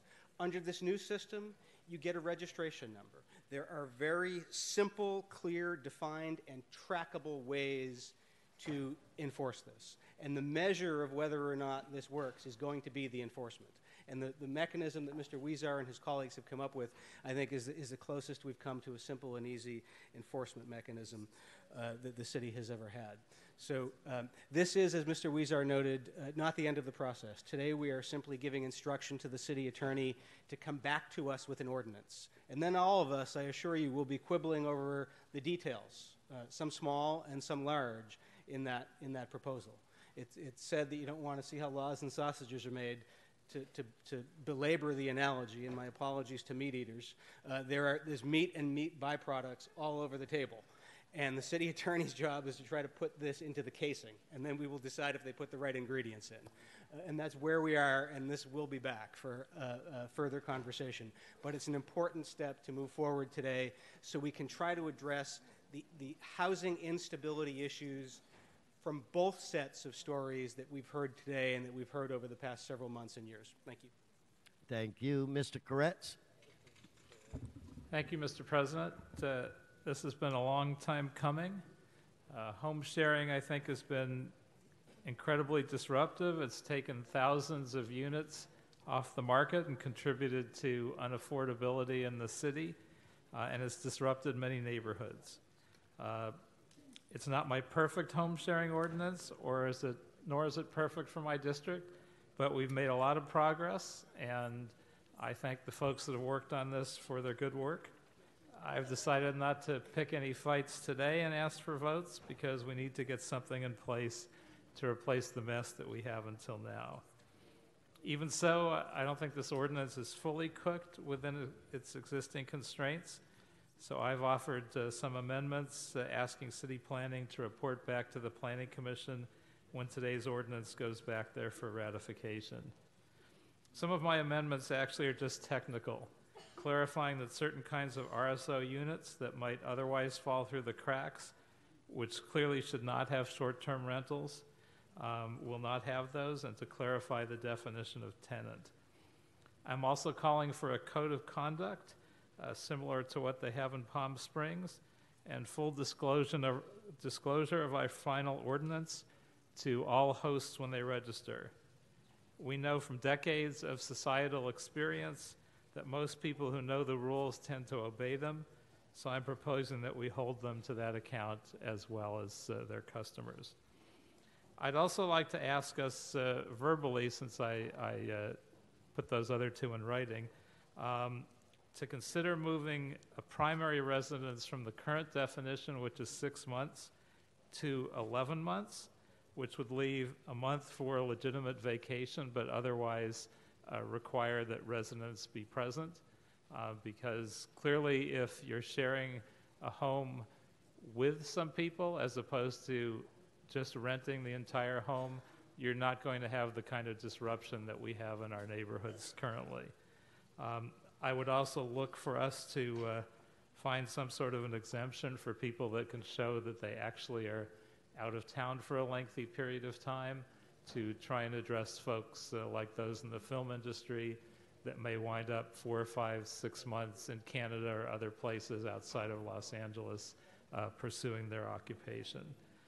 But I think that will take us further in the direction of eliminating a lot of the problems that we have, especially with nuisance.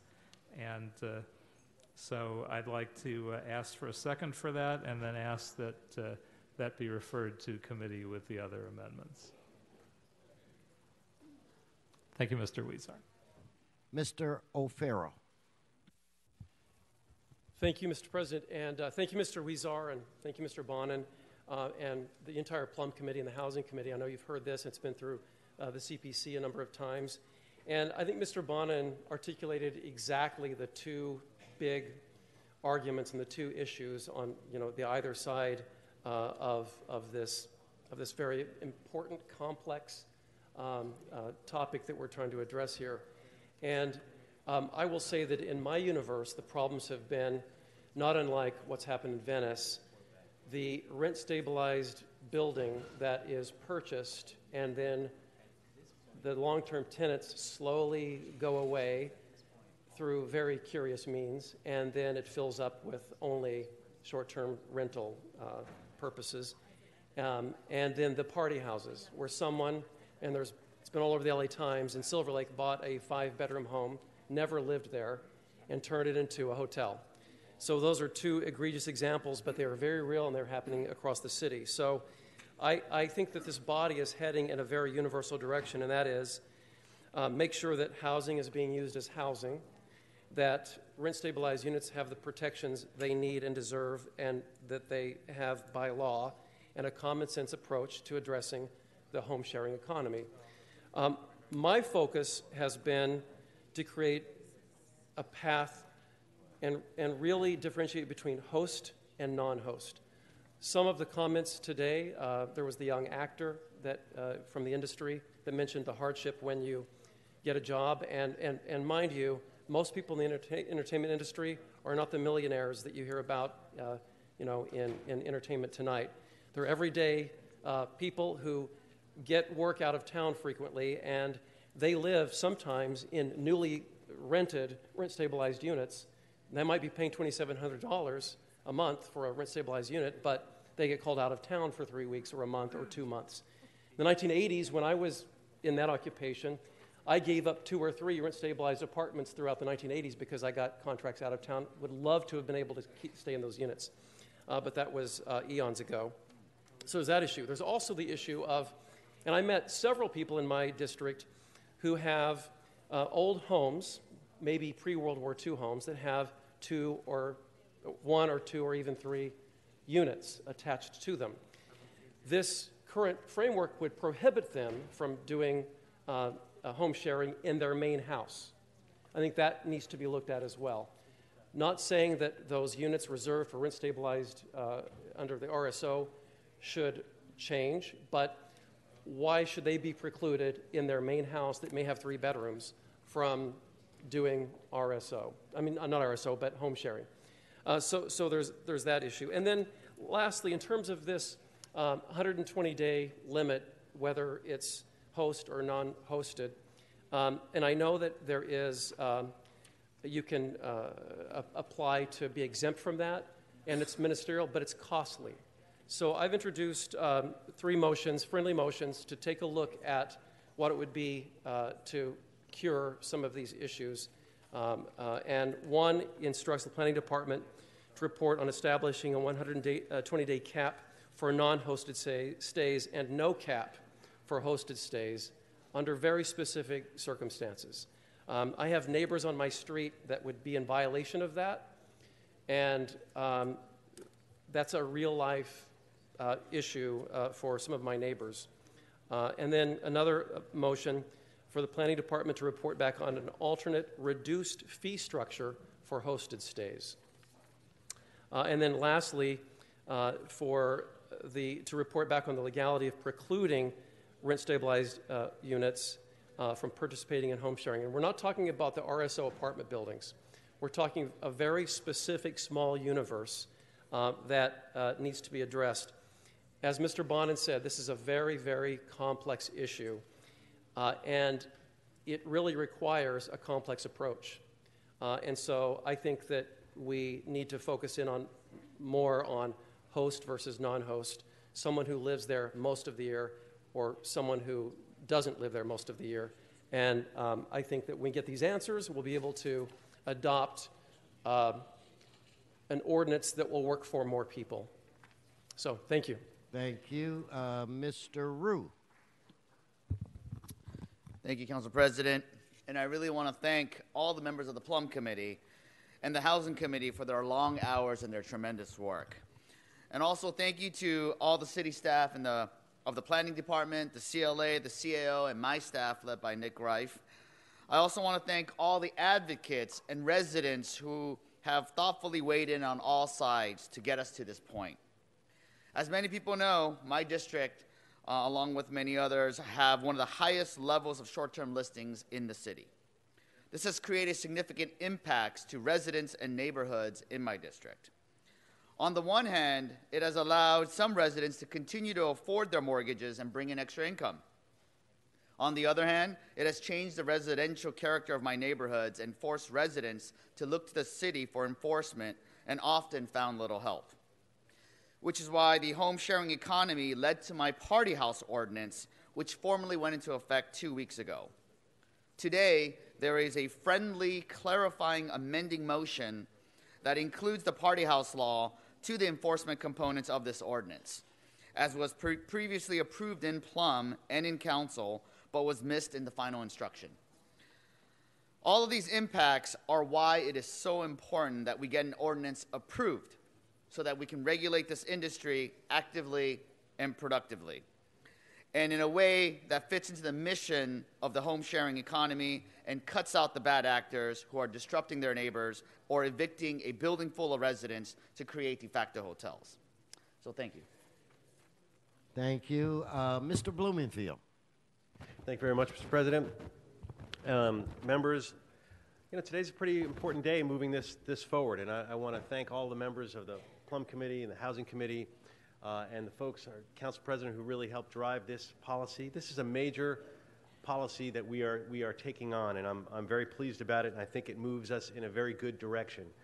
It deals with that balancing act that we talked about. I mean, for me, my biggest concern with home sharing is the loss of affordable housing, and we're dealing with that in terms of the RSO issue. And then the second concern, comes from what I hear from neighbors. And I have neighbors in my area, in my community, who love this, love home sharing, and they're able to say, with great stories about how it's really helped them stay in their home, or how when they've son went off to college or when a spouse died, they were able to keep that bit of income, and it really makes a difference. And so it's important that we protect that. And on the flip side, I've had neighbors complaining about businesses in their neighborhood, and their neighborhood changing in the sense that there's now on their little cul-de-sac where they used to be able to have the kids on their bikes, there's 3 houses that are doing home sharing, and there's constantly cars, and there's constantly people, and there's party issues. So how do we deal with that? And those are legitimate concerns, because we have very strict limits on businesses in residential neighborhoods. And so how do we balance those concerns? And I think we've made some major steps here. I heard people complaining about the 120 cap, but really, the way I look at this proposal, it's practically no cap at all, because you get the 120 automatically, and then to go beyond that, you basically just have to have no violations, and you get a ministerial process where you get to move beyond that cap. So I think it's pretty liberal in terms of being able to go all around the year. And one of the things I put forward is maybe there should be some neighborhood say in that. If you have a situation where your neighbors are really concerned about what's happening and you haven't been a good actor in that sense, if they take the unusual step of objecting, then maybe you should go through the discretionary process. That would be a very rare case. Not that you have to go get sign-off from your neighbors, but if they proactively object, then maybe you shouldn't get the shortcut ministerial process. You should go through the regular discretionary process. But otherwise, the way it's written, you get that discretionary process, you get the ministerial process, you're able to go through the entire year. So I have that as a proposal, and I was talking to the council president. We're going to make that a report back like the others, so we can get more information about how we can engage neighborhoods so that people feel a part of this, and that there's not that conflict that happens sometimes when you have home sharing and neighbors that are concerned about the impacts. So with that, I'm going to enthusiastically urge that we move this forward, and I'm going to have an aye vote and urge everyone else to vote aye on this proposal. Thank you, Mr. Blumenfield, for explaining that. I just want to make sure that the clerk understands that I believe it's 16I, that we amend that to be a report back. And with that, I know my comfort level is elevated. We all want to ensure that there's input for the neighbors. So I want to call on Mr. Huizar at this point.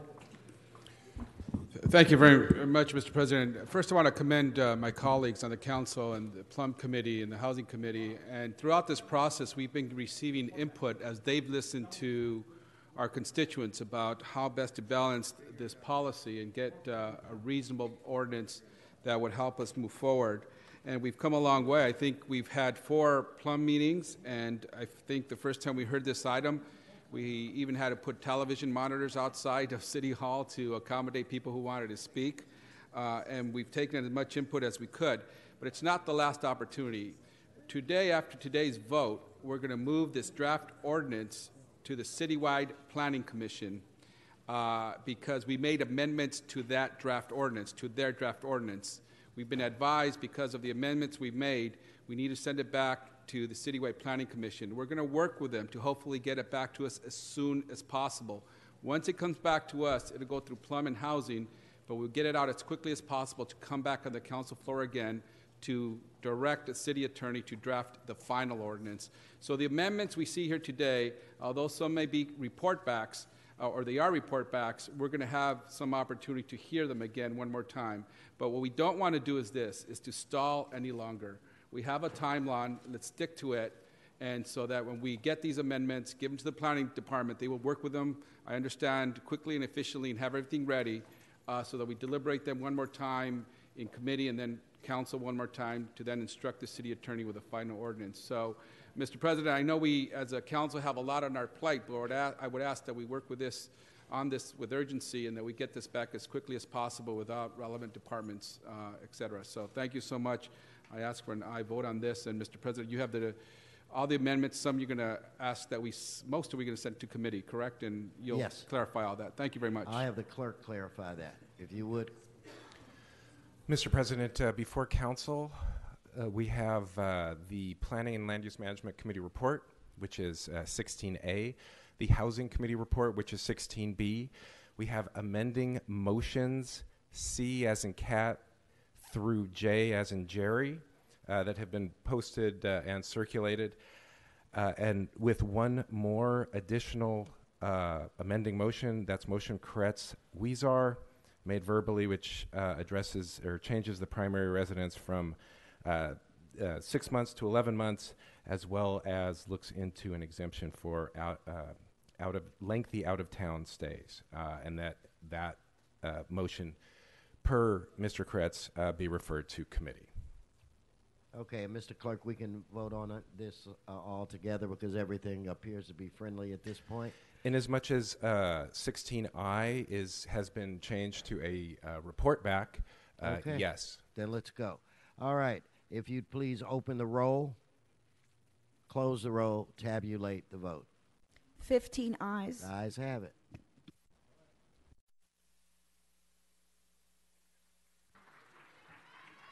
All right, so that, if we still have, I'm going to ask you not to yell. We still have business to conduct.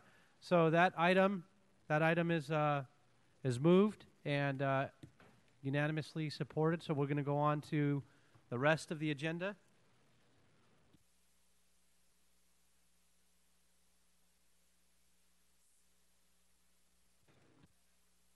Okay, we're gonna let you guys, if you guys, as you're walking yourselves out of council chambers, if you could just keep your voices down. So we're still in a live meeting. We really appreciate it. Thank you so much. Thanks for being here. Mr. Cedillo, for a special introduction. If I may, as people leave, it's very important for them to realize that today we have two special guests with us here on the floor. The first is one of the hardest working consul generals that I've ever worked with and that the city has ever seen. She is the consul general of the country of El Salvador, and she is here with us today, Maria Mercedes Lopez Peña. ¿Dónde está?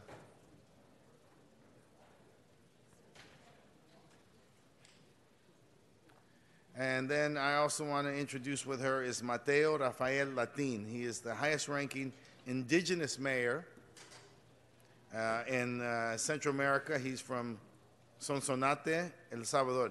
Tenemos aquí Mateo Rafael Latin, y él es el alcalde de Sonsonate, El Salvador. Bienvenido a usted y un gran honor estar aquí con usted. Thank you. Mr. President, in the meantime, the Department of Building and Safety recommends that item 1B, as in boy, be continued to June 1st. That'll be the order without objection. Thank you very much.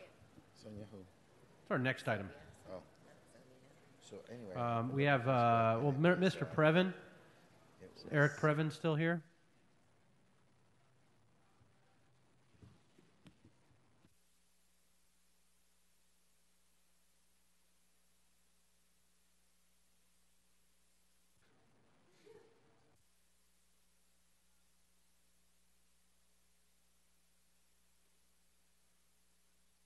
Okay, Herman, Armando Herman, come on up.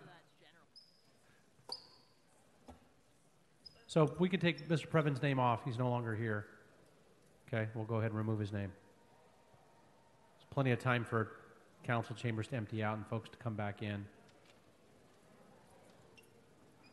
Armando, you're on items 1, 2, 3, 4, 5, and 6. Stay on the items, please. You know all the rules.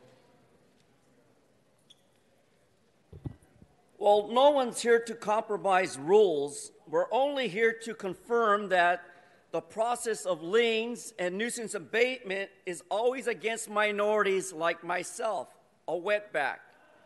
And because of my wetback status, I know what it's like to be threatened, retaliated, by building in safety.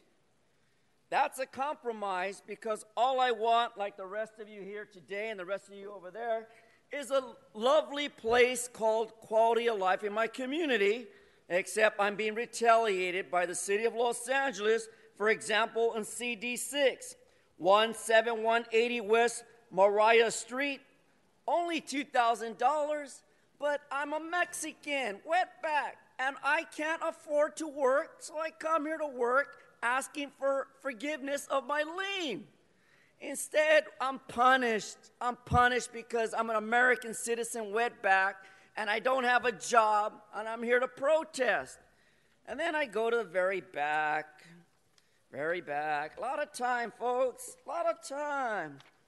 Dealing with, Plum, let's talk about proposed home sharing ordinance, item 16. It's not on the item. So again, it's on the items that you filled out, as you well know. You know the rules. You got to follow along with the cards that you filled out. What? So you got to follow along only with the items that we haven't heard that for public hearings. So You know that. in CD3, talking about consideration, hearing protest ordinance, first consideration, improvement, and maintenance. Well, take a look around you in CD3.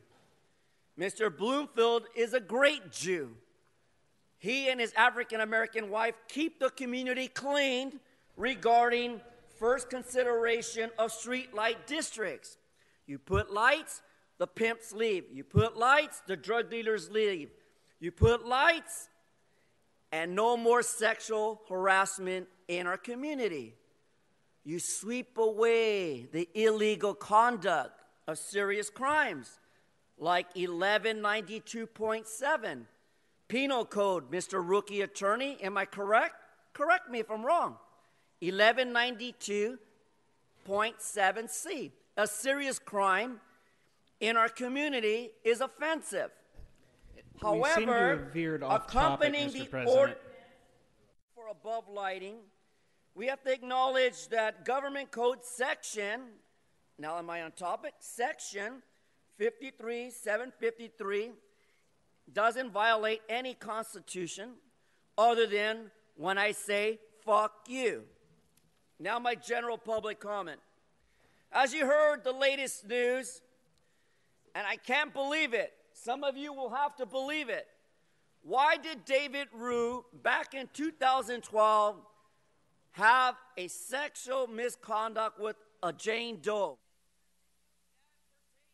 Our issues because, once again, like Joe Busciano, who rats out Janice Hahn, we have Herman Jason Wesson holding David Rue as hostage to what?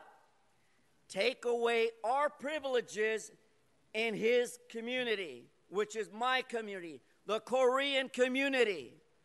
So someone with a conscious attitude like Ms. Allard should hold a press conference to talk about the rape under a serious crime, 1192.7. Otherwise, if I was wrong, Dibble-Dwarf, Mr. Englander, would shut me up, but he too was involved in sexual harassment, and it must... Thank you very much. Your time is up. So next speaker, Mr. Previn, I'm going to call you. I called you up. You were out of the room. We took your name off, but I put it back in when I saw you walk in. So, Eric, we're going to. So, Eric, you're on numbers 1, 2, 3, 4, 5, and 6. Stay on topic, please. Thank you. It's Eric Previn from Studio City. Are we doing the general today or no? When you get to Get that, there, so not now. after, so you're on multiple speaker cards, Got it. as we do, by the way, every day, and you're here pretty much every meeting and Okay, filling out today the is not same every day 'cause there's cards for hundreds of people multiple there. Sure. cards, Okay, as you do every day, and then when you're done with your minutes, since you asked me to explain Right, the rules okay, to you can stop we'll get to talking your now. 1 Thank you, minute sir. of general Appreciate public that. comment. Item number 1 is your traditional lien item, and today we have a winner. It is Mr. Harris Dawson, who has the highest lien. It's a little over $3,000. Not bad, actually, but he can do better, and he has done better. And then in second position would be Mr. Weezar, who has a fairly pernicious little lien right under 3. And in third place, a little surprise, is Mr. Blumenfield, who is still recovering from yesterday's homeless report that for $400,000 a motel conversion is the average cost, which caused many council members to require treatment, immediate treatment, because it is extremely upsetting. That cost is virtually unbearable. We thought it would be $10,000, $20,000, $30,000 to convert a hotel room into maybe put some handicap rails up in the shower, but it's $400,000. We've gone off topic. Okay, Mr. so we're President. going to start as 1 minute of general public comment. No, that's not appropriate, sir. I'll get back on topic. You want to but no. give up your 1 minute of general public comment? No, I don't want to give up my one. Well, then you're on 1 minute of general public comment. Okay, that's a violation. Sure. 10 seconds. It's actually not a after- violation because we 10 were giving seconds after warnings Mark if Ridley you want me to Thomas read you the bought rules. a Mr. 10 Herman, hold on. Hold his time. Please escort him out for disrupting the meeting immediately. Please go ahead. Please go ahead and escort him out. He's disrupting the meeting. Thank you. Armando, goodbye. Goodbye. Thank you. Disrupting the meeting again. Go ahead. In fact, you know what, Mr. Previn, we're about to. Yeah, go ahead and start his clock again. No, restore my time, sir. Okay, you won't restore my time. It's amazing. 10 seconds after Mark Ridley Thomas purchased a $24 million parking lot for 400 county sheriffs yesterday, he suggested 5 signature letter of Ben Carson. Mayor Garcetti calculated that he's housed more than 58,000 people since 2013 when he was elected. But in the zero-sum game, there are no audio recordings of HHH meetings. We've spent an additional $15 million to house the homeless, and yet the auditor controller at the county found that there were significant issues, and that's a fake audit because the goal is not to push the money out the door into the hands of people who are not actually doing the job. They can't staff up because they've created requirements that make it impossible to staff up. So it's very upsetting, and Bloomfield's right that the cost of a motel conversion All right, thank is you very much. outrageous. So we have a special announcement from Councilmember Buscaino. Joe, do we have a special announcement from you? Yes, I do. Yes, you do. We have, on their final day, I have 2 of my interns. SC puts out some, as much as I'm a Bruin, but SC puts out some fine products as it relates to their internships Fight on. program. So I do want to recognize both Jake and Camila, who has been working alongside our legislative and planning teams, respectively. And on behalf of the entire CD15 family, we thank you, Jake and Camila, for your commitment and dedication over the last several months. We are going to miss you. We love you, and you have both a bright future ahead. Congratulations. All right, Thank let's you give so them a much. big round of applause.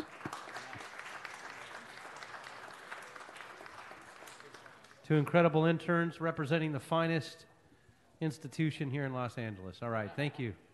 Thank you very much. All right, now we're going to go ahead and go into all of our general public comments. General public comment? Okay. Mr. Dog, you want to come on up? You got your 1 minute? General public comment? But I'll waive it because I'm here to talk today about a very serious issue.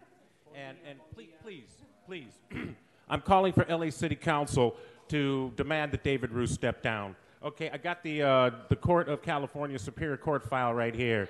It says right here, the crime of attempted rape on an unconscious person, 16 years old, a felony, David Rue. He attempted to have sexual intercourse with the Jane Doe.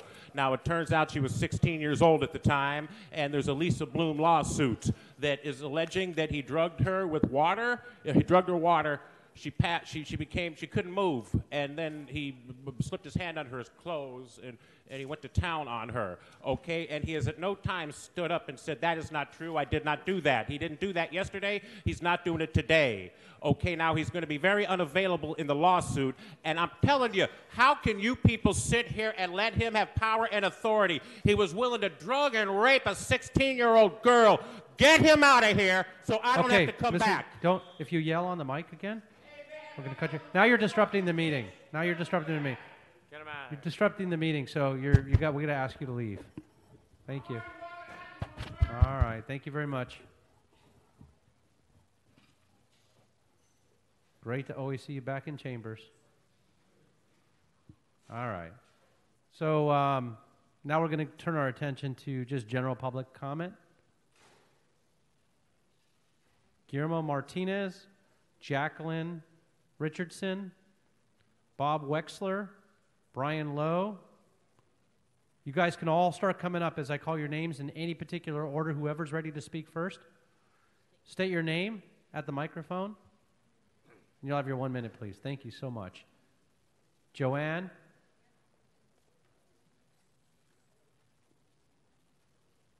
Come on up. Whoever, I'm going to start. Okay, go ahead and start the clock. Whoever's standing there, if I've called your name, please just start speaking for your 1 minute. Please. Thank you very much.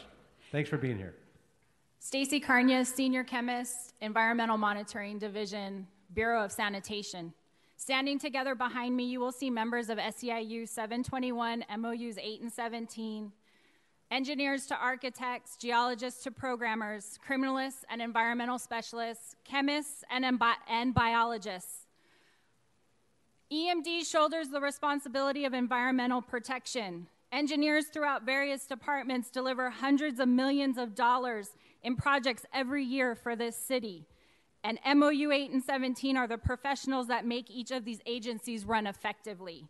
We are in front of you today not only as members of SEIU, but as part of the coalition who negotiated a contract in good faith. Frankly, we were stunned when the city implemented the final step movement in a manner that is different than what both sides signed off on.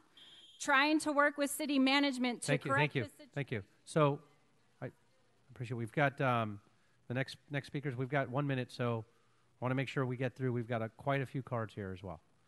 Okay, thank you. Okay, go ahead and finish your thought. We are not asking for a new negotiation. We are requesting that the city commit to honor the intent in the terms of the MOU. Great. Thank you so much. So, just so you all know, because we want to get through everybody, right when the next speaker is done, we start the clock on the next speaker. So if you applaud, you're just taking their time, and so I'm just letting you know because we want to get through everybody and make sure your comments are on the record. Okay, thank you so much. John Hawkins, ITA, MOU 8. In 2014, Miguel Santana came to us and said that he understood MOU 8 and 17 were behind our coalition partners in the structure of our salaries. For 18 months, we negotiated a contract and held up our contract for the entire coalition for 3 weeks until we ratified to our member a deal that said that all of our members would have the same structure as the rest of the coalition. On January 7th of this year, we were surprised when the CAO did a bait and switch and said that they reinterpreted our contract even without coming to us and telling us of such a deed. We are now in negotiations for a brand new contract, but I tell you, it seems very weird to sit at a table understanding that the city is not honoring the contract that is currently in place, yet talking about being in good faith and negotiating a new contract. I urge you to help us to get what we negotiated in our current contract. Thank you very much. Next speaker, please. My name is Easton Forcier. I'm a geotechnical engineer in the Department of Public Works and a member of bargaining unit MOU 17. Most of the job classifications within MOU 8 and 17 require one or more professional licenses. To obtain these licenses, you not only need a certain amount of work experience, but you also need to pass a rigorous all-day, in some cases multiple-day exams. Hopefully you can appreciate the level of education, sacrifices, and work that is required, both personally and professionally, to be a successful member of these bargaining units. I think we can all agree it's in the city's best interest to hire and hold on to the best and brightest people. Unfortunately, the city's been making this increasingly difficult by shortchanging the professionals in MOU 8 and 17 for the last decade. In fact, it's gotten so bad, an entry-level engineer with a college degree now makes less than a meter reader or a drafting tech at the Department of Water and Power. It's unsustainable. Okay, thank you. Next speaker, please. Good morning. My name is Guillermo Martinez. I'm a senior transportation engineer at the Harbor Department, also known as the Port of Los Angeles. Engineers at the Port of Los Angeles are responsible for ensuring that billions of dollars of goods are efficiently imported and exported throughout the Los Angeles area to make the Port of Los Angeles the #1 port in America. Bringing the #1 port in the nation isn't just about bragging rights. It means that the Port of Los Angeles remains an economic engine that creates and supports 1 in 9 jobs in the region. So what happened? Why are we here today? Why is this room filled with engineers? In 2009, MOU 8 and 17 members voted to decertify EAA and join SEIU. At that time, we became members of the coalition. We negotiated a contract, but were left out of the coalition agreement. This left our members 8.25% behind the rest of the coalition. In 2014, The city management agreed to give us that 8.25 and at the same time give us the rest of the coalition deal. So what happened? That didn't happen. We're still behind. And all we're asking is for you to honor our contract. Thank you. Thank you. The City of Los Angeles has an agreement. Can you state your with name, please? Brian Lowe, architect, Harbor Department. The City of Los Angeles has an agreement with the engineers, architects, construction managers, geologists, scientists, criminalists, and many other technical specialists regarding our benefits and wages. As one who administers contracts for and in behalf of the City of Los Angeles, I'm here to implore you to honor your end of the agreement. We wouldn't let a contractor or a consultant get away with underpaying the City of Los Angeles. Did you think we were going to sit down and allow you to not pay our families? We joined the coalition years ago to negotiate with one voice, and in our very first year of joining, we were denied that opportunity. In this last contract, we finally negotiated together, and we asked for parity with the coalition. You are falling short of that promise. Thank you.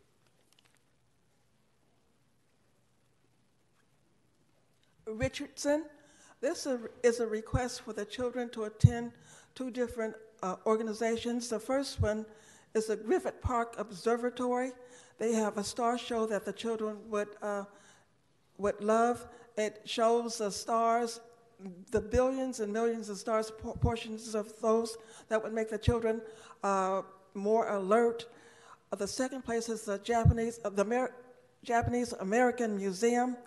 The Japanese have greatly suffered since they've been here at one era, and that would help the children to understand if they're suffering. They're not the only persons that have suffered. These two places would greatly enhance their reading and writing skills, also make them more alert as to what's going on in the world today. I hope these requests can be granted for the children.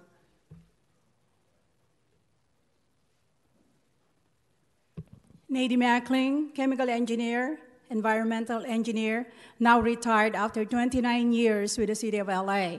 I came here to support my fellow engineers, scientists, architects, and because I was here I retired as of this pay period 23. Please honor our contract. We provide the best service. We monitor millions of dollars in contracts that if we do not adhere or if they don't adhere to the contract, we sue them or they are liable. So please honor the contract that you have agreed to, the CAO agreed to. The coalition they have been granted the same contract, but why is it that the engineers, the ones that provide the best services, the most professional services in the city, do not treat us like we do not matter? We matter. And also, we're not asking to be in parity with DWP. That is impossible, but we're asking you to just honor the contract. Thank you.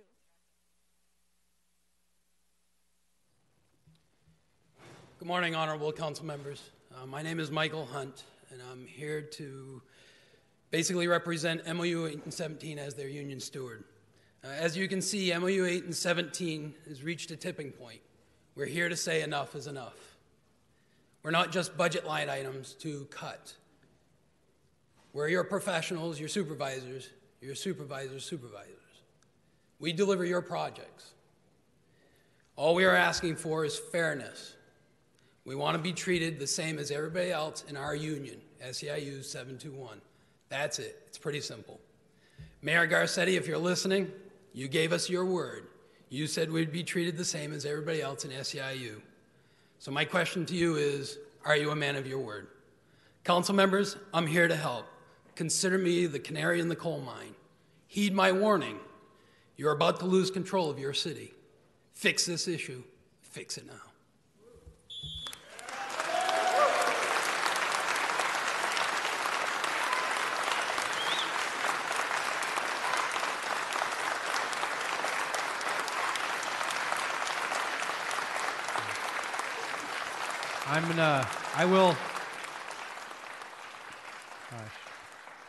I will assume that nobody wants to follow that. So I don't know if there are more speakers. I think that's all. I rattled off all the names. Was there one more that I called? Okay, if there was I called all the names that I have on the queue. If you come on up, if you still want to if I called your name and you didn't come up or you didn't hear it, that's okay. I want to give you that opportunity. I know that was a tough one to follow, though. So if you could state your name, and I'll make sure that figure out why you were marked off as speaking. Absolutely. Excellent. My name is Jacob Miller. I'm an animal care technician at the East Valley Animal Services. While I'm not in these folks' MOU, I'm in MOU 4, and I'm SCIU Local 721.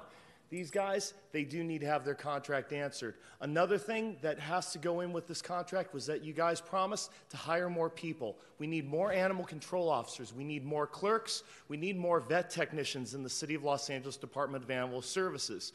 We need more animal care technicians. If you guys want to turn on the tap and get more adoptions out, more live release rates, and get this 91% up to 98, 99% live release rate, be a more humane Los Angeles, you need to get more people hired and faster. In addition to that, think of it as a long pipe. If you have bottlenecks along the way, then you're not going to get these adoptions out. But if you guys get more animal control officers, you lower our overhead. If you get more clerks, more vet technicians, we get these animals out faster and in better care. Thank you very much. Juan Ashton, Civil Engineering Associate for the Bureau of Engineering. I wanted to give a face to young people who are out there trying to pay back their college loans. I'm one of those and struggling to pay rent in the city of Los Angeles. I'm a resident of Council District 14. Please honor my contract, MOU 8, and my fellow colleagues' contract in MOU 17. This is really an issue for young people, and I want to put a human face to that. It really keeps me up anxious at night whether or not I'm going to be able to make my payments to my loans and afford housing in the city of Los Angeles. Please honor our agreement. Thank you. Okay, thank you very much. And I think that's it from E&E. Was that it? That's it from E&E. Okay, so thank you all. We've got a couple of just general public comment cards. I see Ramon Barajas here and some others. So, Mr. Koretz. Thank you, Mr. President. We can't address this issue today because it's not on the agenda, but I would like to ask, as chair of personnel, that if you would have your representative get together with my staff person and schedule a meeting. I'd like to hear more about this and exactly what's going on. And I'm also going to ask that this issue be agendized by the EERC committee that helps decide these issues. So we hear you. We want to understand exactly what's going on, and hopefully we can help. All right, thank you, Mr. Koretz. And thank you all from engineers and architects and all the folks at City Family being here today on that issue. And thanks for piping in on that, Councilmember Koretz. So with that, Mr. Barajas, general public comment. Thank you. Well, it's very clear people want to work. At the LaRouche Political Action Committee, we are running 2 candidates for the structural recovery of the United States economy. These people who are indicating local issues need to understand that it's an international issue. The Belt and Road development concept of China is a product of our political organization's will to destroy what we identified as the financial British Empire. All those people here are Americans, and what they care about is a country that has a future. Their lack of understanding a concept of the vision of a future is what's killing them. At the LaRouche Political Action Committee, we are running 2 candidates, one in Texas, one in South Dakota, for the mission of this union and the mission of joining other nations to build the economy of the world. Join us. All right, thank you very much. That concludes general public comment. And so with that, were there any speakers here that, did you sign up for general public comment?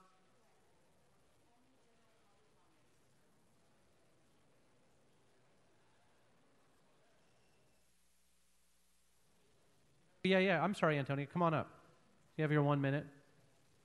I know you're passionate, but again, I ask you to please keep your voice down because we have interpreters with headphones on. Thank you. Thank you. This is part 2 of the boycott, Ralph's and Food for Less markets. Ralph's Market has continuously and unlawfully hired racist, hate-mongering, Chango, Latino wetbacks, and gangbangers, wicked pigs and pussies and thieves throughout all its stores. In addition, it has hired black ghetto who are insensitive, rude, incompetent, and meticulously callous. And when you have a black and Latino in the upper management, you have a recipe for disaster. And that is exactly what happened on April 30th, 2018, when I entered the Ralph's to purchase a new shopping cart because the front the front wheel is broken at my shopping cart in the back. That Ralph's store was 5601 Wilshire Boulevard, LA. These employees who were dumb as mud, wicked, malicious buffoons and idiots who created a hostile and combative environment while I was waiting for the Wilshire LAPD to arrive. These Ralph's employees who were unprofessional, lazy ass, and jackasses were Bryson, African-American supervisor, Chris Ariola, the Latino Chango gangbanger, and Adriana, the cursing Changa gang. Thank you. Okay, so on item 1, was there anybody here that actually filled out a card for item 1? On any of the items? No? Seeing none, then we'll go ahead and open the roll on item 1. Close the roll and tabulate the vote. 13 ayes. That item's approved. Next items, please. Mr. President, I believe that brings us items 2 through 6. 2 through 6, and our system seems to be having some issues. Was there anybody that filled out cards on those items? Seeing none, we'll go ahead and then open the roll on those remaining items. Close the roll and tabulate the vote. 13 ayes. Those are approved. Okay, that should clear the desk. We've got council items for posting and referral. We'll post and refer to those items. Colleagues, do we have any announcements? Looking to my right. Seeing none. Looking to my left. Seeing none. Do we have adjourning motions? We do. So if we can get everybody in council chambers to please rise for adjourning motions. Including our guests, if you could please rise for adjourning motions. Councilmember Buscaino.